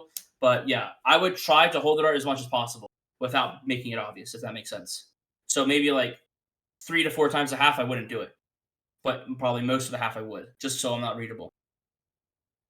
Any controller check, yeah. I mean, we're gonna be covering a little bit more too. We haven't even got to like defense stuff yet, but okay. So the next thing that we're gonna talk about is so with defense. Okay, so retaking sites, guys. This is a common issue when you're retaking. All right, a lot of you do these recon darts, and this is what you do. You come to here. First off, if you do this dart from here, you're a flopper. Okay, you need a lineup for it. But even if, and I don't feel like shooting it right because I don't want to hit my head, but whatever, I'll shoot it properly. It's like this, right? You want to do this recon to get sight, cool. But everyone knows that, bro. Literally, this guy on short is just doing this. Everyone knows you're shooting the recon here. And then guess what? On C, if you do this recon dart that's like this, I don't even know this lineup, but it's like, one of you probably know this one. It's like that. And this recon like reveals all of sight, right? It's like cool. But every single player that's good at the game is holding for this dart and shooting it. And shooting this dart. And then if you shoot back here, you see the dart coming. So the question is like, okay, well, what do you do? How do you get max value out of your silver darts on retake? This is what I would recommend. First off, the dart flash thing is still effective, but you pick weird spots to dart, and then you let your team know, okay, my dart is going to reveal this, this, and this, so we don't have to focus on it. So let's take a look at what I would do. So if it was C retake, this is where I would dart. I'd come to here, I'd crouch, and I would do this recon dart. Okay, well, what does this recon dart do? Well, this recon dart is going to scan anyone in this corner. It's going to scan anyone in that corner. It's going to scan people top long, and it's going to get all of your off angles. So it still gets a lot. It doesn't get default, right? It doesn't get some of the corners, but it gets this backside area. So what we're going to do is we are going to tell our breach, like, listen, I'm going to rip this dart. It's going to be so quick that they can't react to it. We're also going to flash with it. So like, okay, 3, 2, 1, flash. And then during the retake, I'm just going to sit right here, bro. I'm literally going to be sitting right here ready to spam this guy while everyone else goes in. And I'm instantly going to kill this guy to spam while they retake. And it's little stuff like that. It's like not trying to get too much value out of your dart. Like, sure, bro, I could learn some crazy double bounce lineup from spawn where it lands on the top of long, okay? You do some weird-ass dart. But guess what? It's going to get shot every single time, bro. Like, no one's going to not shoot a dart that's landing here. So that's why you take what you can get, is what I'm trying to say. Instead of trying to cover the whole site with a recon dart, you just take what you can get. And it's the same thing on A retake. Instead of you being a crazy person, here's a really common shot, bro. Like, you can just call to, like, flash off this default box and rip a dart back here out of spawn. Really simple, right? You can do the same one from up here. Really simple. But, again, it might not be as good of a dart. Honestly, I think it's better than this dart. But it's gonna, get a scan way more often than these other darts.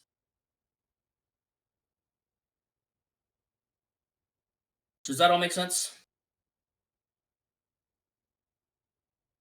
Bro. What is this, bro? Practical util over perfect util. Yeah, it's like instead of trying to get too much value out of your util, right? You kind of have to concede and use kind of worse util. Okay, so now the next thing that I'll talk about, it's kind of similar to a Smokes player, right? Like if you guys are on Astra, 30 seconds left. let's say right now that the other team is hard running you down on C, and you have a decision to smoke, right? It's like, which smoke is going to be more effective? If you're getting ran, what is this motherfucker saying, bro? Can this motherfucker shut the fuck up when I'm trying to talk? Y'all hear this motherfucker? Why they start yapping? Y'all hear that? Bro, they're literally yapping in my ear. I might have to mute this Astra, bro. What? It's not you, Derek. But it's like, either way. Yeah, it's backside smoke. Exactly, right? If they're going to run past the smoke anyways, honestly, like, there's some other reasons why you might want to do the smoke, but just for simplicity's sake, like, if you're getting ran down and you can't hold the smoke, you might as well just rip the backside smoke instead. It's the same reason, like, let's say you're holding garage, right? Let's say you're holding garage and the other team flashed into garage, right? You wouldn't come back to here and, like, smoke garage now, right? Or, like, if you're an Astra, let's say your Sova gets contact garage, right? Your Sova gets contact. This motherfucker's pissing me off, this character, bro. I have to switch characters. But let's say your Sova gets contact garage and then you smoke the door. It's like, are they really going to be able to hold that space? Probably not. They just got ran down. So it's better for you to save your smoke for a deeper sight smoke, or maybe one way on this box when they come in and just hold back sight. But you get what I mean? it's like your space that the other team's obviously going to take, darts that the other team's obviously going to shoot. There's no reason to smoke that stuff. There's no reason to dart that stuff.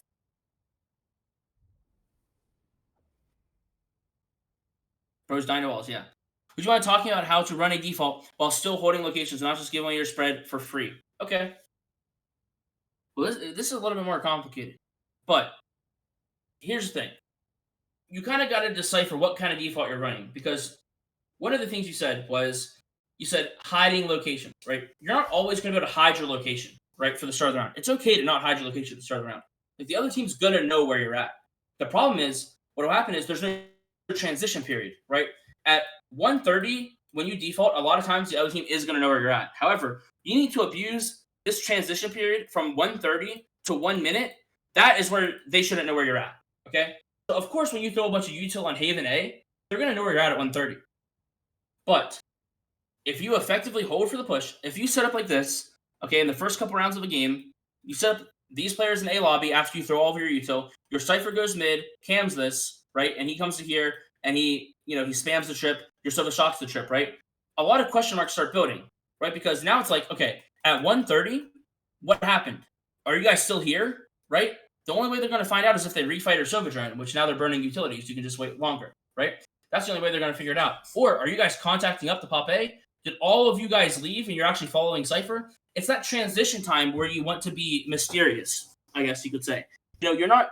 But I got to fix my chair real quick. But you're not going to hide your exactly where you're at the start of the round. Like, that's not really the goal as much. Oh, this fucking chair is a piece of shit. But yeah, so that's kind of like what I mean. However, let's talk about what might be going wrong for you. I'd have to look at your team to see exactly what's going wrong, but we can talk about some assumptions. So one could be that you're not pausing enough. Okay, the first mistake that people have when they have the issue you're talking about is they're not pausing enough. They're not actually stopping this area. They're not Navi defaulting, just holding angles at the start with like this Cypher cage, right? They're not utilizing that conditioning that I talked about, and they're not pausing. Right? When you don't pause, you just become obvious, right? Because what happens? You take A, and then guess what happens? You take A, then you instantly leave. And then a Sova drone comes or a reclear comes, now they all just follow and run away. So that's the issue. You need to let the round play out a little bit. You need to be willing to get into the crunch time of rounds. You could probably VOD review your own VODs on the team that you play on. You could probably notice that maybe a lot of your rounds, they're decided by the 40-second mark. When in reality, you have a lot of time left to work with. You got to be willing to get into the crunch time of rounds. Okay? So that's one of the things. So I don't know if they did that exact ace setup against MXS. What did they do? Did they refight and kill you? Because listen, if you do that exact ace setup and then they refight and kill you, that's just like a skill diff, bro. You know what I mean? Like you had the right read, you had the right positions. I mean, at some point you got to shoot him in the head. You know what I'm saying? Like that's what happens, bro. You got to shoot him in the face. And if you got something could have happened. Who knows? But there might have been a small, more nuanced mistake. But I don't have the exact round that you're talking about. But yeah, that's one of the mistakes that I see. The next one is a lot of times you only have a core that takes space and no one else is taking space. So for example, you have 4 people take space A, but then your Cypher will never get any space anywhere else, so he's not pressuring anything. So and then also a lot of times you won't be breaking these trips. Okay? So you need to be able to take A control, and then for example, 3 players stay, Sova leaves, Sova comes back, right? Shock starts the trip if you don't want to break it. Your Cypher recalls his camera. Your Cypher inserts a front B trip like this while he's lurking, like here. He shoots the front B trip from here, comes back. So obviously you have a C trip down. He does this. Sova comes garage. Omens hooks from garage window, and now they're joining this. And now it's okay, they have no clue where you're at. And then Cypher could lurk front B during this time, right? This looks like a tier 1 round where we're reclearing garage while we have A control, and then now it's going to go silent. So now we're at about 110, and there's silence. We don't know. The other team's going to make a play for information, and your Cypher has rotates. Now the key is let the round play out from this point. You're at 110. They know Sova's garage. A couple seconds later, they're going to know it was fake, right? Unless you actually are behind it, which sometimes you will be, right? They're not going to know where you're at. Now, let the round simmer down, bro. Keep going down into the round until there's 30 seconds left, right? Then now that's when you can throw deep around fakes and stuff once you push them off all those lines.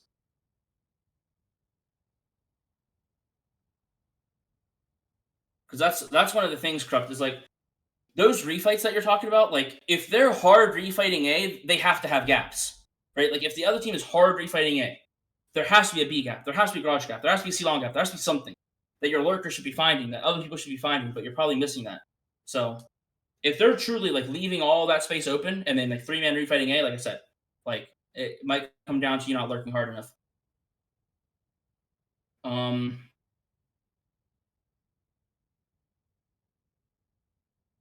What? Bro, can you guys... Bro, you guys need a shot, bro.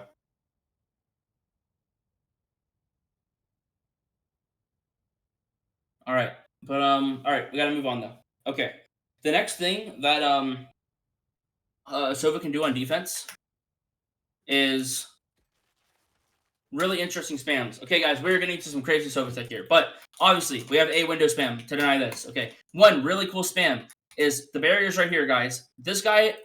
This Cypher's like to place their camera from right here, okay? Some people walk up like idiots to Cypher, but they place their camera from right here. So guess what you can do? You can ping that at the start. If you want to be weird, you can ping this level too. You got to spam above that level. So the round starts like 3, 2, 1, round starts.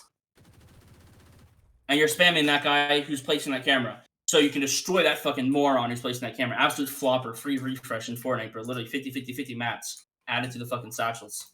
Anyways, that's one of the spams that you can do. That's really cool. One of the other spams that you can do, you can spam all of this with a Vandal, by the way. Like, if someone's dogging from right here, you can spam it with a Vandal.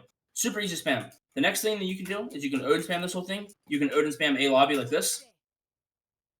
Why is my game freaking out? You can Odin spam A lobby there. You can Odin spam grass at the start like this. Come up to here. This is a Sinatra spam. Ping this. Go through the wall. That's a cool spam. And yeah. Now, here's where we're going to get really annoying. So you can also spam front B in this corner. So if someone's sitting here and you're like, you have garage control, you can spam through that. Now, this is when I do need a person to come up and get spammed. I need someone to join my lobby and get spammed. So, who's it going to be?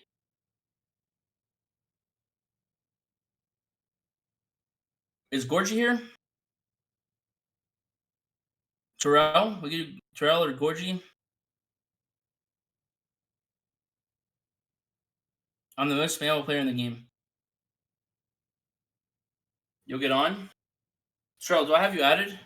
If Terrell's already on, we can go with Terrell. We'll join a custom here, and I'll show you guys some stuff. We're getting to some tech segment here. Do you have your game open, Terrell? Leaking scrims? Guys, should I leak the scrims? Sentinels is destroying Ambrosia right now. Holy cow. Sad Esports is up 3-2 against Mike's. Mike's is coaching. Oh, shit. Oh, wait, maybe that is a leak, bro. My bad. Fuck. That's actually a real leak, bro. Oops. My fault, gang.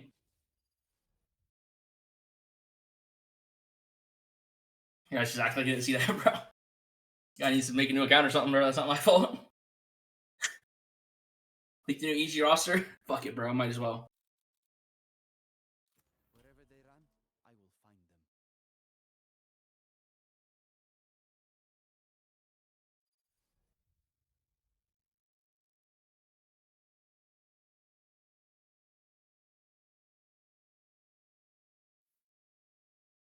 them. WTS.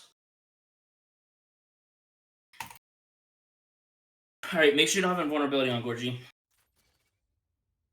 Yo, can you hear me? Yeah, what's up? My ult is ready. Yo.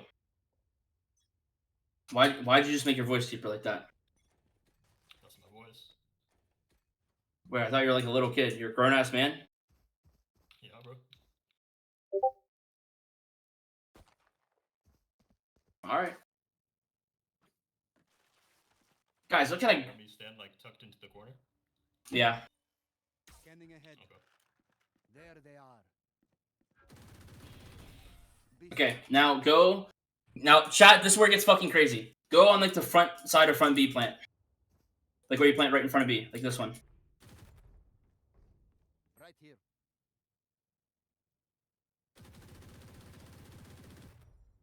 A little bit to the left. So you can like cam them and do this one. So you spam off. Okay, now do like the tucked plant. Right here. Now this one's crazy. I'm gonna recon you, so because you kind of need a camera tag for this one. Found them.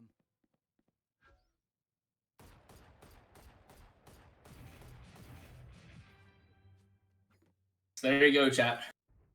Have y'all ever seen that before? Have y'all ever seen that spam before on the default? Don't act like you have, bro. That shit's not real.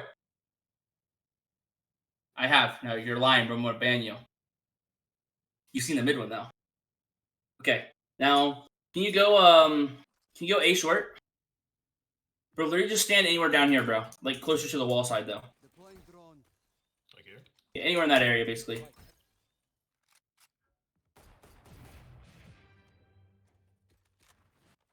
You can move around. Wait, actually, don't move. There they It's you can go to a different spot though.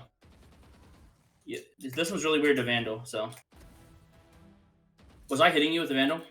Revealing area. No. Found them. Yeah, this one's super weird with Vandal. Yeah, none of those are hitting. We'll keep it the Guardian. If you go here, go up here like you're spamming, because a lot of people spam the plant from here. Then I'll counter spam you.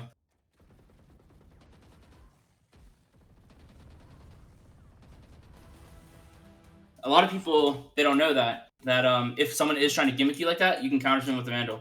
So maybe it's a one-way spam, I'm not sure, but yeah, that's a pretty good spam there. Can you go A like you're just go in this doorway, like up here, or even top short, either one of those doorways? Scanning ahead. Found them. Spam this. If you want to do more damage, Scanning ahead. you spam through this There they are. instantly. Can you go window, like at the barrier, like where I'm standing? Back here at window. Window. Oh, yeah. Yeah, so stand like right here, okay? You can even just chill there. I'm gonna do a recon. Revealing area. There they are. So guys, obviously like you can spam this if you didn't know. So you can spam that from long if they swing window. Show you some other stuff too. Can you go A short? Wait, can you go Killjoy real quick? Oh, yeah.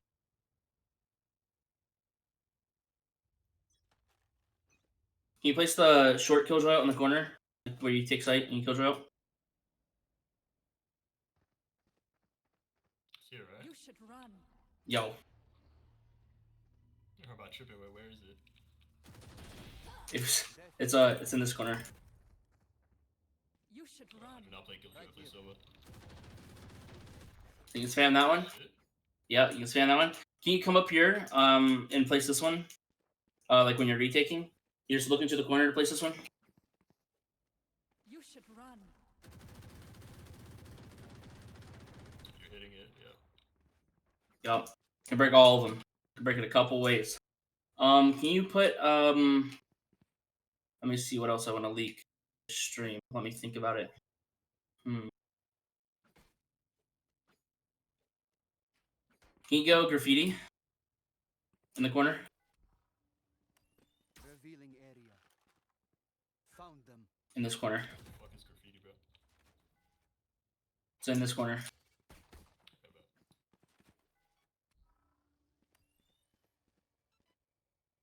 Scanning ahead. Found them. Spam that. I mean, chat, bro. What are we thinking, bro? What are we thinking about these spams, bro?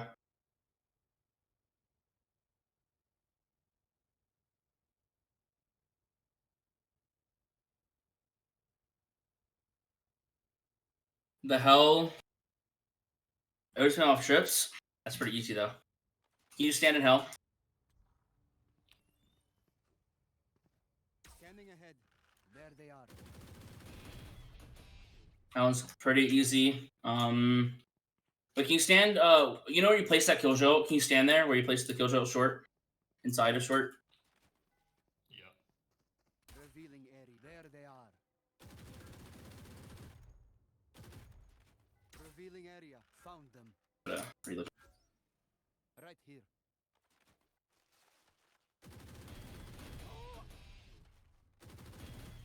You can kill people there too, chat. Clear that corner for your team. Yeah, this game's horrible. Can you go garage link like you're going garage to C?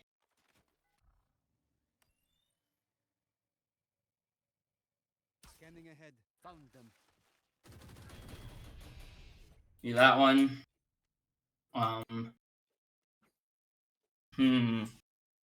What else, bro? You need Darksford though? No. A lot of it's cameras, Derek. So you spam randomly off the camera. You know what I mean? So if you see them on a camera contact, you spam off of it. From Heaven Stairs. Yeah, Derek. Dude, you guys are funny, bro. You come to you. I don't know this one, but what he's talking about is basically spam like this. I don't know how to do it though. But yeah, okay. Let me think if there's any other tech that I need to show you guys. Real quick while we got Corgi in here, the Garrett. I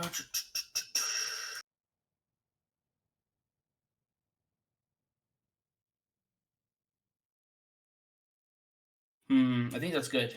I think we're chilling on the stuff that we can show. I could show you guys Tripwire stuff, but I don't want to waste your guys' time. Okay, that should be good. All right, I think that's all the stuff. I appreciate you helping me, bro. Wait, have I talked to you before, bro? I swear.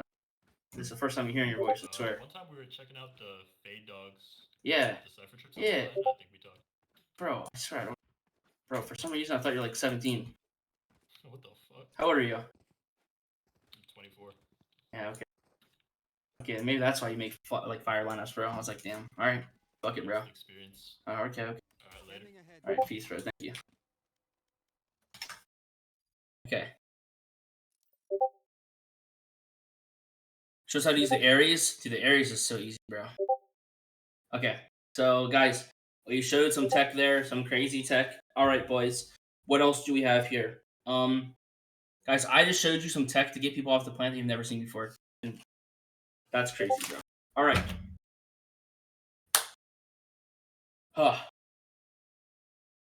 The thing about Cypher lurking. Let's look at this.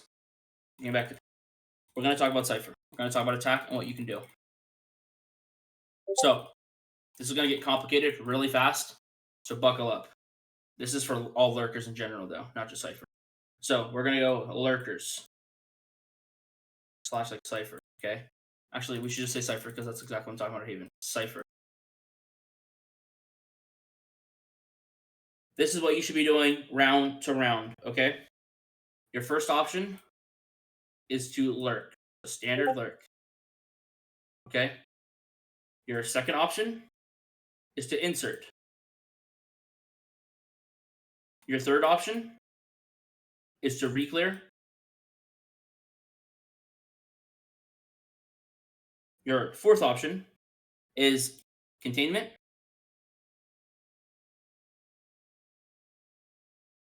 I have horrible handwriting. And your last option is going to be info denial, okay?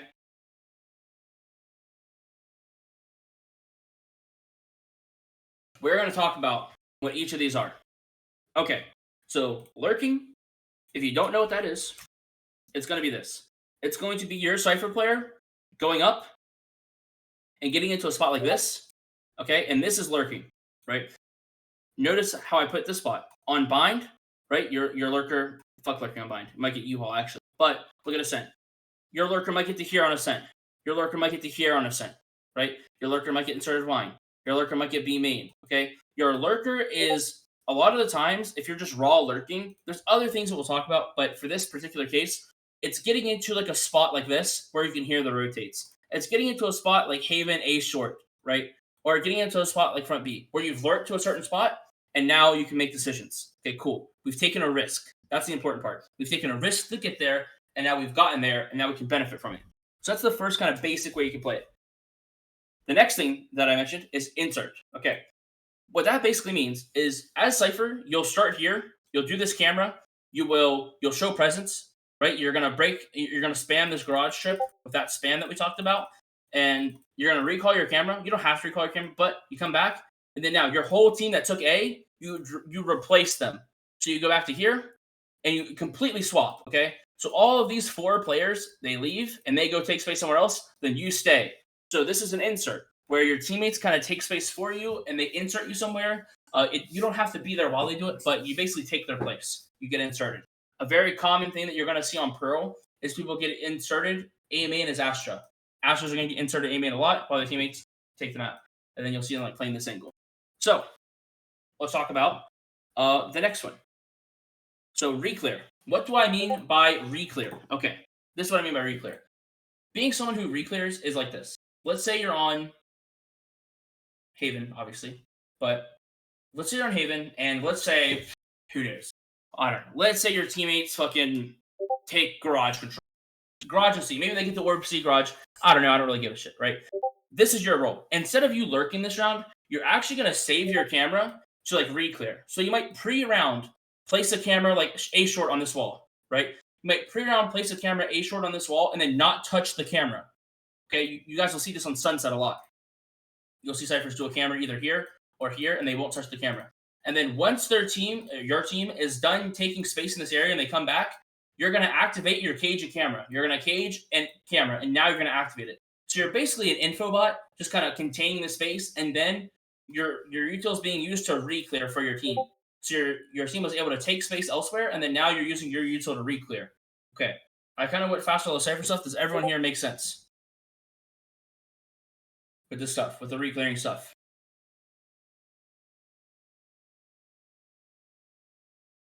Noted, mostly. If you're not a Cypher player, it might be a little ambitious. All right. The next thing that we'll talk about. Okay, that's reclearing. The next thing is containment, guys. Containment's super basic. Containment is like, if you're lurking on Haven, it's like this. You put a C tripwire, you put a mid camera, you put an A tripwire, and your whole goal of this round is to just contain. You want to make sure that they don't get this deep C camera. You want to make sure they don't walk down mid, and you're just containing the map, basically. You're not ever going to try to lurk forward. You'll never do that, right? You're just full containing. You're taking zero risks. So, like, when would you contain? When your teammates have breach ult, right? When your team has breach ult, that's one of those rounds where it might not be worth getting into front B as much, right? Early on into the round, at least, right? Because you don't want to die and then your teammates lose their win condition. So anytime you have a big advantage in the round, a weapon advantage, like a theoretical advantage with map control, like things like that, right? You don't need to take a risk, so you just play full containment. You're basically just trying to get information on these lanes and deny deep information. You're not really looking to take any risks. So, like, you can imagine, I'm sure some Smokes players in here, you know, if you play like Split or something, a lot of times they'll be like, oh, you're watching B main. You're a containment player. Okay. Now, the next thing, the last thing is info denial, okay? The next kind of identity you can have on Haven as a Cypher is like, okay, my full goal is to deny information. So that means if my team is not A, let's say my team wants to garage default. That means, boom, I'm denying info A. Let's say my team wants to A default. Okay, I'm denying info mid. I'm going to cam. I'm going to trip. I'm going to walk up, jiggle, make sure we're not getting pushed. Come up. I'm going to place this tripwire, and then I'm going to spam the trip. I'm going to come garage. I'm going to recall my camera. 15 seconds later, I'm going to place a cage, place a new camera, break the trip and garage, spam this trip and garage, and maybe even place another cage on this cross. So we have successfully broken this trip and replaced this trip. We have held the C flank, and we've completely denied garage info. That's kind of the idea, where you're responsible for breaking this line of sight, and also like denying info like this. So you're basically just denying information. And again, this is a risk, right? And that's where the next thing that I want to talk about with Cypher and lurking is risk assessment, okay? You want to know a really good way to know if you should lurk or not? If the enemy breach has stunned A every single round, and then randomly your team A defaults and they see nothing, let's say that your team A defaults. Boom, they get out long, and they see nothing. Do you really think it's a good idea for you to walk up mid right now? You might be, oh, Trick, well, you told me I should be breaking util. I didn't tell you to break util when the other team showed 0 A util. Guys, where do you think the enemy team's at if they're not A? You're about to die. You are about to be a literal flopper on the ground. You're about to be a free refresh. So you've got to read the room. You've got to, it's risk assessment, right? You've got to understand what's going on. How does Soviet pathing on A look like? Like when I should be going long versus short, when I'm using drone for the spaces? Are you talking about like a team, or are you talking about ranked? When lurking on Sova, when should I prior lurking over hitting with man advantage and util? Okay, you should not be lurking on Sova. The question started with a mistake. This XCC, I'm not even trying to be mean. This was where your mistake started, right here. That's like saying, let me explain that, bro. That's like, okay, when I'm crashing my car, you know, it's like, you don't want to lurk. Guys, by the way, if you're in ranked, no, don't be mean to him, bro. It's not that weird. I understand what you mean. Don't be weird, John. We are not toxic. But I'm just fucking with you. I didn't mean to be weird. But oh, I just lost my train of thought. Calm lurks after site control. Yeah, like post plant.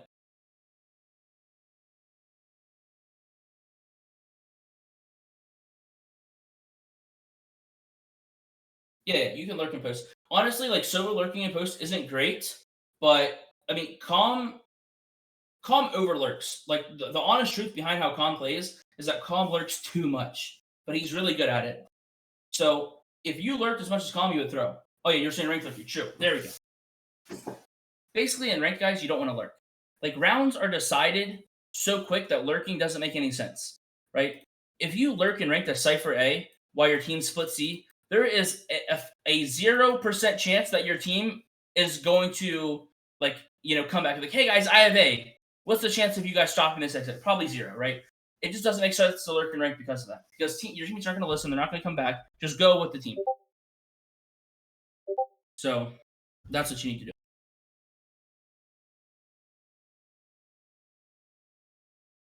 All right. Now, let's look at what if it's 3Q? Then you can lurk. If you have like a team that's going to listen, you can lurk. Rank, but also Premier. In rank, you should probably drone short, but in Premier, you should probably have like in rank, you kind of need to drone short safely, like this, like from up here. But in Premier, you should probably try to get like a deeper angle before you drone. That way, you can take into the site. Okay. Now, the next thing that I want to talk about is like cage lineups that you're gonna need. Okay, so let's hop into the game, and I'll show you guys some Cypher util that you need. Honestly, Cypher will probably still be played a good bit on this map, so.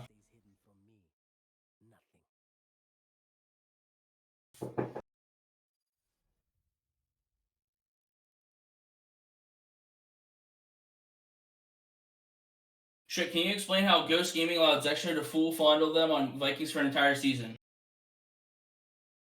Yes, I can. Because Zextro is the big steppa, and they weren't. So that was the primary issue between that conflict. No more charges left. My ultimate is ready. Okay. So let's look at some A cages here. Now, guys, you can find your own lineups because I don't remember my lineups and I don't want to share any that I spent a lot of time getting. But here's the basic one. You can deny the cross info. You look here on the ground. You look at the top of that poster. That's one. Okay. And you can find your own if you don't like that one, right? And then you come to here. You just aim in this area, and this is going to be a cage for long. That way you can walk out and not be spotted to long. All right. So there's the 2 cages you can do, and then obviously you can just throw a Cypher cage like this. Frey lobby. So those are a couple cage lineups that you can do. The next one is like when you see exec, like I talked about before, you can do this cage. This cage will allow you to get into cubby, like the initiators get into cubby. So that's what else you can do. So yeah. Now let's talk about aggro trips. There's a couple aggro trips that are really good on this map. Let's talk about this one. You don't even have to peek front B. You can place this tripwire. It's really hard to break. You can break it, but it's really hard.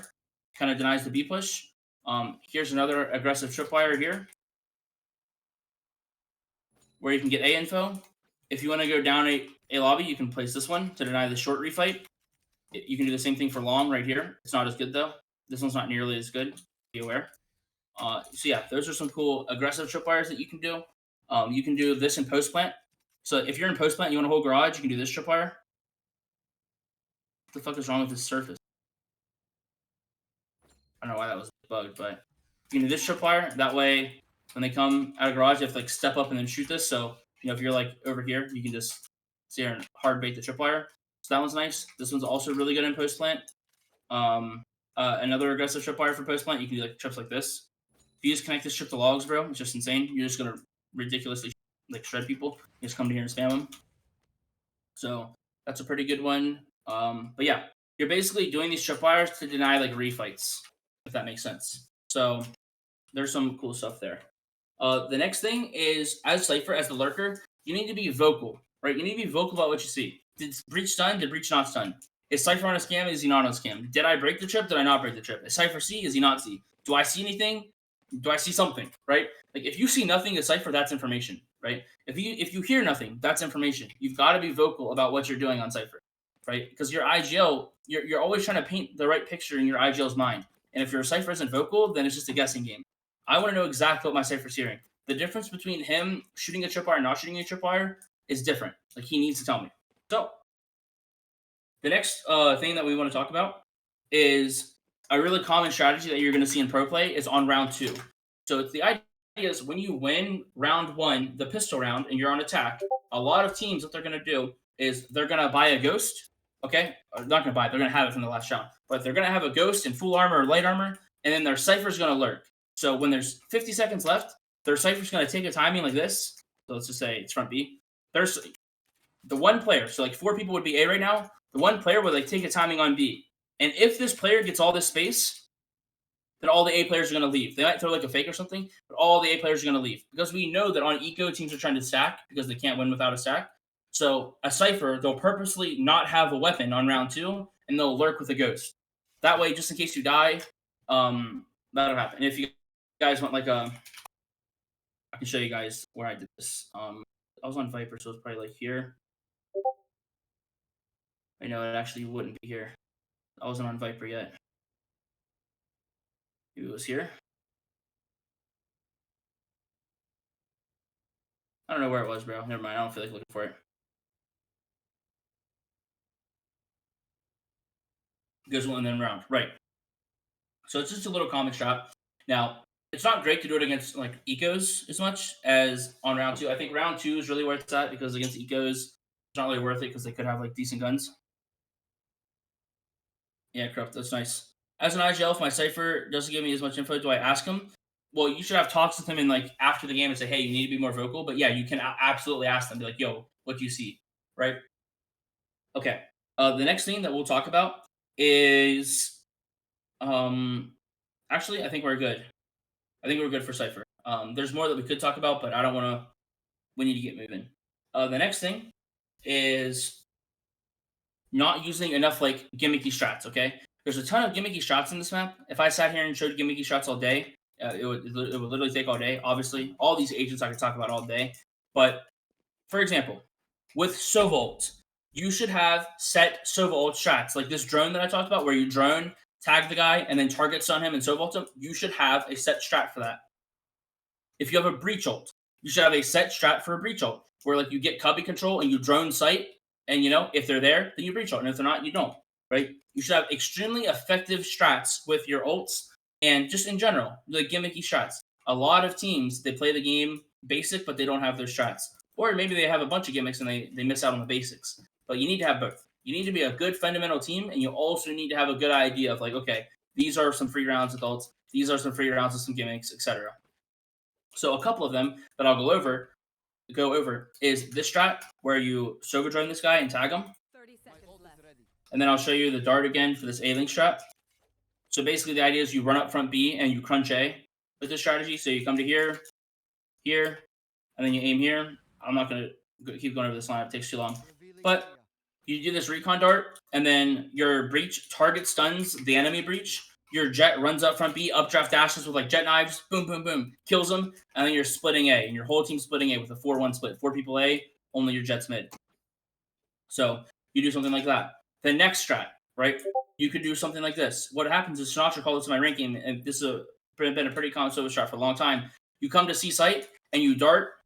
Guess what? You come to C, you throw your exec util. I'm not going to waste your time lining it up. You throw all your exec utility, and then what? You wait for the rotate. You drop the smokes. You do everything. You wait for them all to over-rotate C, and then you Sova drone. Your breach holds the stun. So your breach holds stun out as soon as you tag somebody, and then you rip Sova ult. And now, because there's a bunch of people at C, you have a way higher chance of getting a double kill. So you're definitely going to get 1 kill, but you have a way higher chance of getting a double kill. So that's one of the shots that you can do. So yeah, there's a little gimmicky shot there. Let me look at my paper here.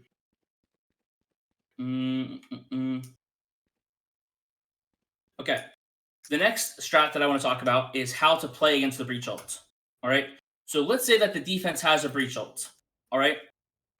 you can't play fully off all the time. Honestly, guys, if I'm being real, I'm not trying to like be demeaning, but at most people's level in this lobby, including like tier 2, like in challengers, because I think it's kind of decayed a little bit. Like I think even honestly the top tier challengers, maybe everyone except for like YFP, MXS, and TSM. Maybe outside of those teams, like if you're against them, then you have to be a little more complicated. But against any of the other teams, you probably don't need to worry about this too much.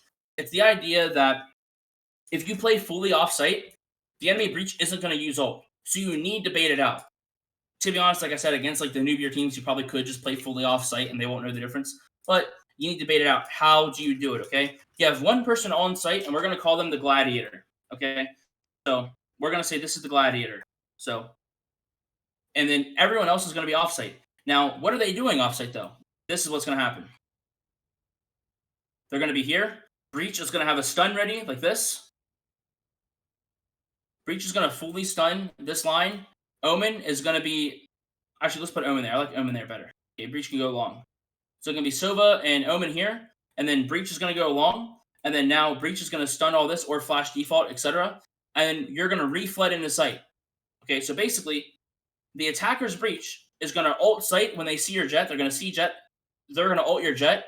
And then this Breach, they have to get hell with this ult. It's going to be like this, right? And then as soon as they rip their ult, you are going to Omen blind and Sova dart back. And then you're going to fast flood sight. So basically, like if you're the Sova player in this, you'd be standing right here waiting. And then as soon as, if you hear, as soon as the enemy breach rips their ult, you're darting this. Now everyone's getting scanned who's coming in. So does that all make sense? Like flooding against their retake?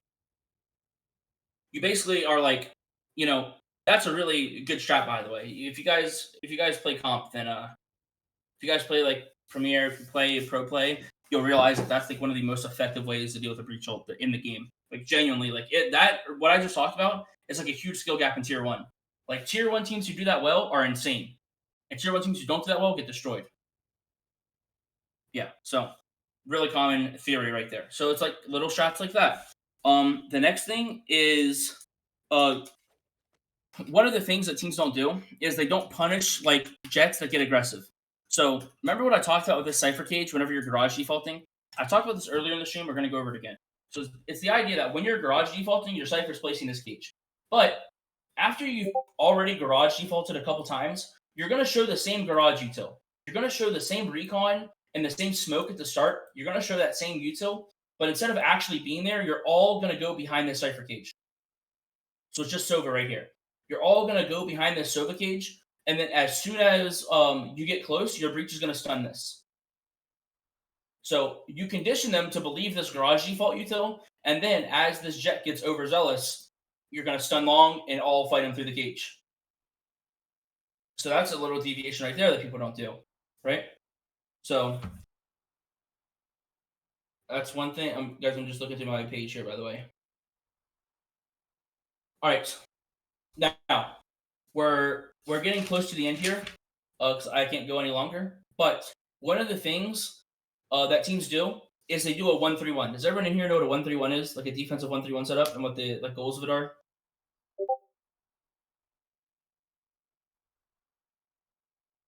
Fastly, yeah.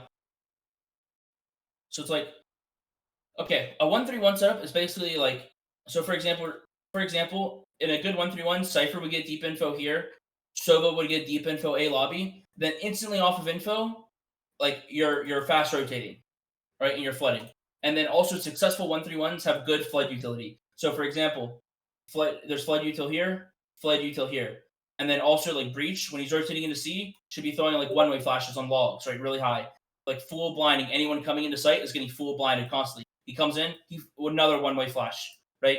Being really annoying. Same thing on A, right? When breach floods A, he should rip.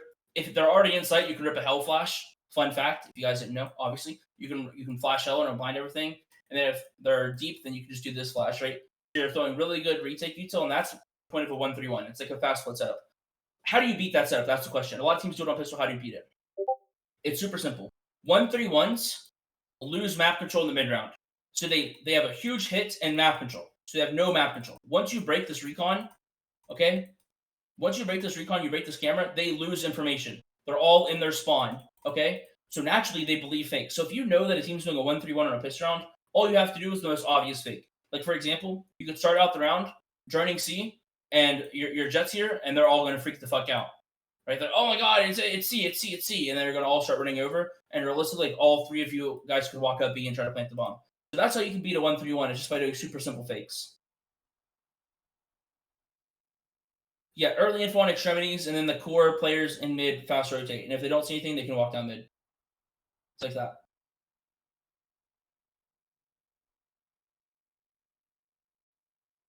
Okay. The next thing that we're going to talk about is retakes. So actually, we don't really need to talk about retakes. We went into like some of the retake util before. It's getting too late. I honestly, at this point, if you guys have any questions, you want to know something, let me know.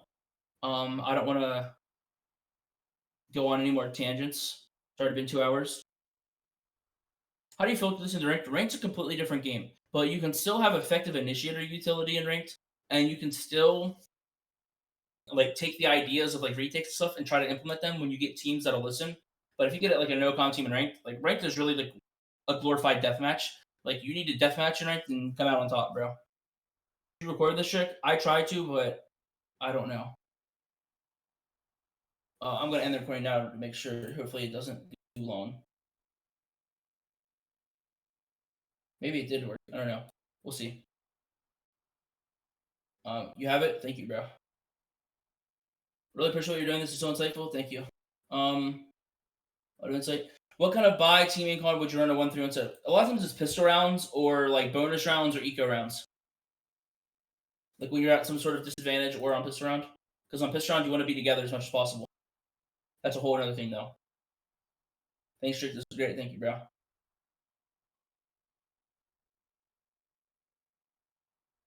lot of insight. Thank you, McGill. I love this YouTube. I don't know, bro. I feel like long form content doesn't do good on YouTube. But you're a VIP, so I'll be able to. If it did, it'll definitely be private for VIPs.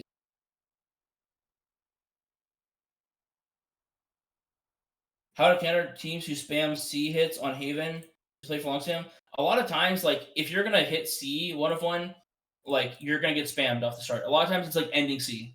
So instead of like if you rush C at the start, they're gonna be in a position to spam you. But in the mid round, a lot of times they're not in a perfect position to spam you.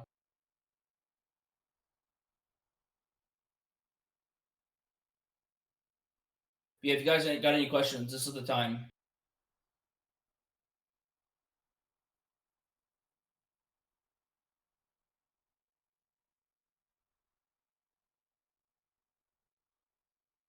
Thoughts on Raze on Haven? I don't think Raze is very good right now on most maps.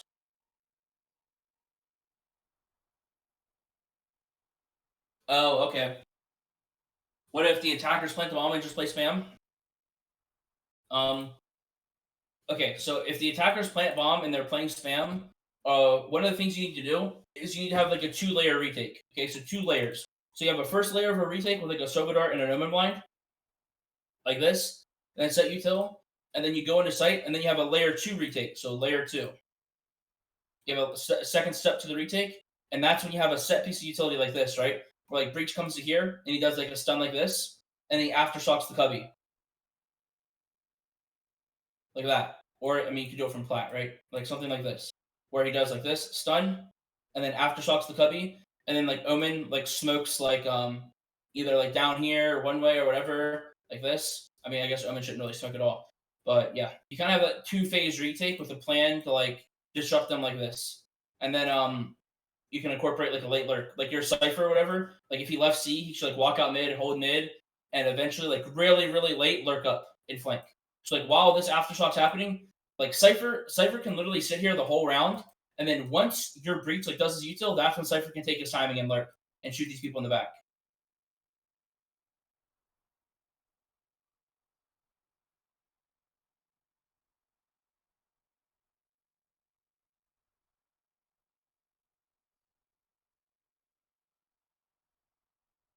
As far as I understand, there are 2 defaults: A lobby take into refight or insert and garage heavy. No, there's a ton of defaults, bro. That's just the 2 that I went over, but there's a shit ton of defaults. That's like 2 of the most basic ones. But I mean, if you want a third one to add to your arsenal on top of that, it's what's called a Navi default. Okay, a Navi default is where you sit and spawn, like kind of just holding lines, and then depending on what the other team does, you react. Right? So you sit and spawn and wait for them to make a mistake, and if they do some stupid play, you could probably have a fast reaction to counter it. And then you have options out of that, right? So you might have an A reclear option, you might have a garage prot option, you might have a front B plant option, etc. Like you basically sit in your spawn at the start.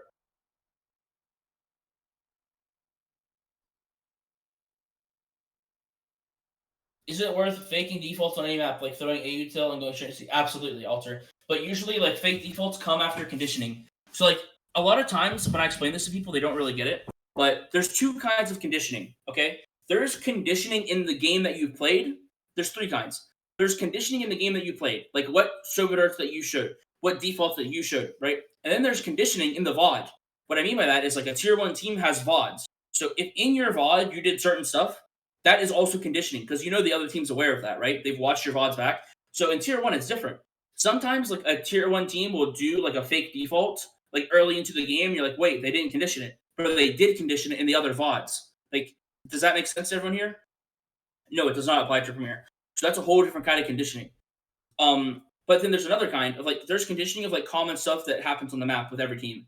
So like for example, on Haven, every breach stuns lobby. Like that conditioning isn't team to team. It's just something that happens with the agents on the map. So there's different kinds of conditioning. But yeah, it usually comes from conditioning. When you fake a default, it comes from some sort of conditioning that you've put onto the other team.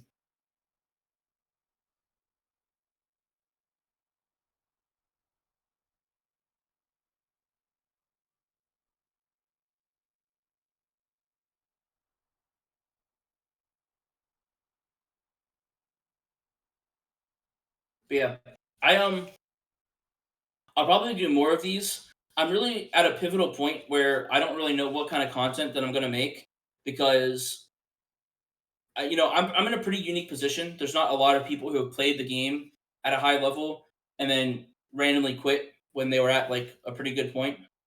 So I understand the game from a player standpoint better than like just about probably anyone doing content like this. 'Cause I don't know any other pro players who quit the game. I don't really know. There might be a couple, but so I don't know. I don't know if I want to do like really try hard content or if I want to do like content for like ranked players. You know what I mean? Because I'm way more passionate about like high level content, but there's more of an audience for ranked.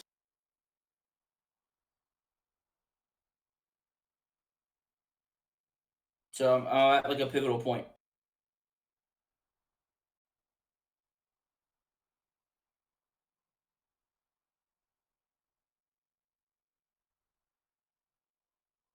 Are breakdowns like this what you do in a coaching session? No. They'd be more individualistic depending on your goals.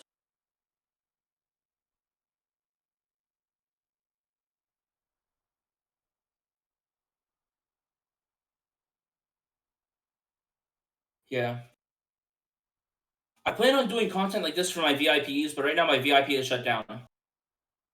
Yeah, literally what Spider Man was saying. So Spider Man with the announcement, like VIP is basically shut down until January, but I plan on doing like content like this for the VIPs. Like that's like Spider Man. That's what I want to transition like my VIP to. Because remember, I said people can get refunds. I want to transition VIP to like a weekly subscription to like content like this. That's more try hard content. If that makes sense. Like that's you know I'm just more passionate about it, right? Instead of all the dumb lineups and stuff that I was offering before. That's basically why I went down that route. So I'm just not passionate about like little dumb shit. I prefer stuff like this.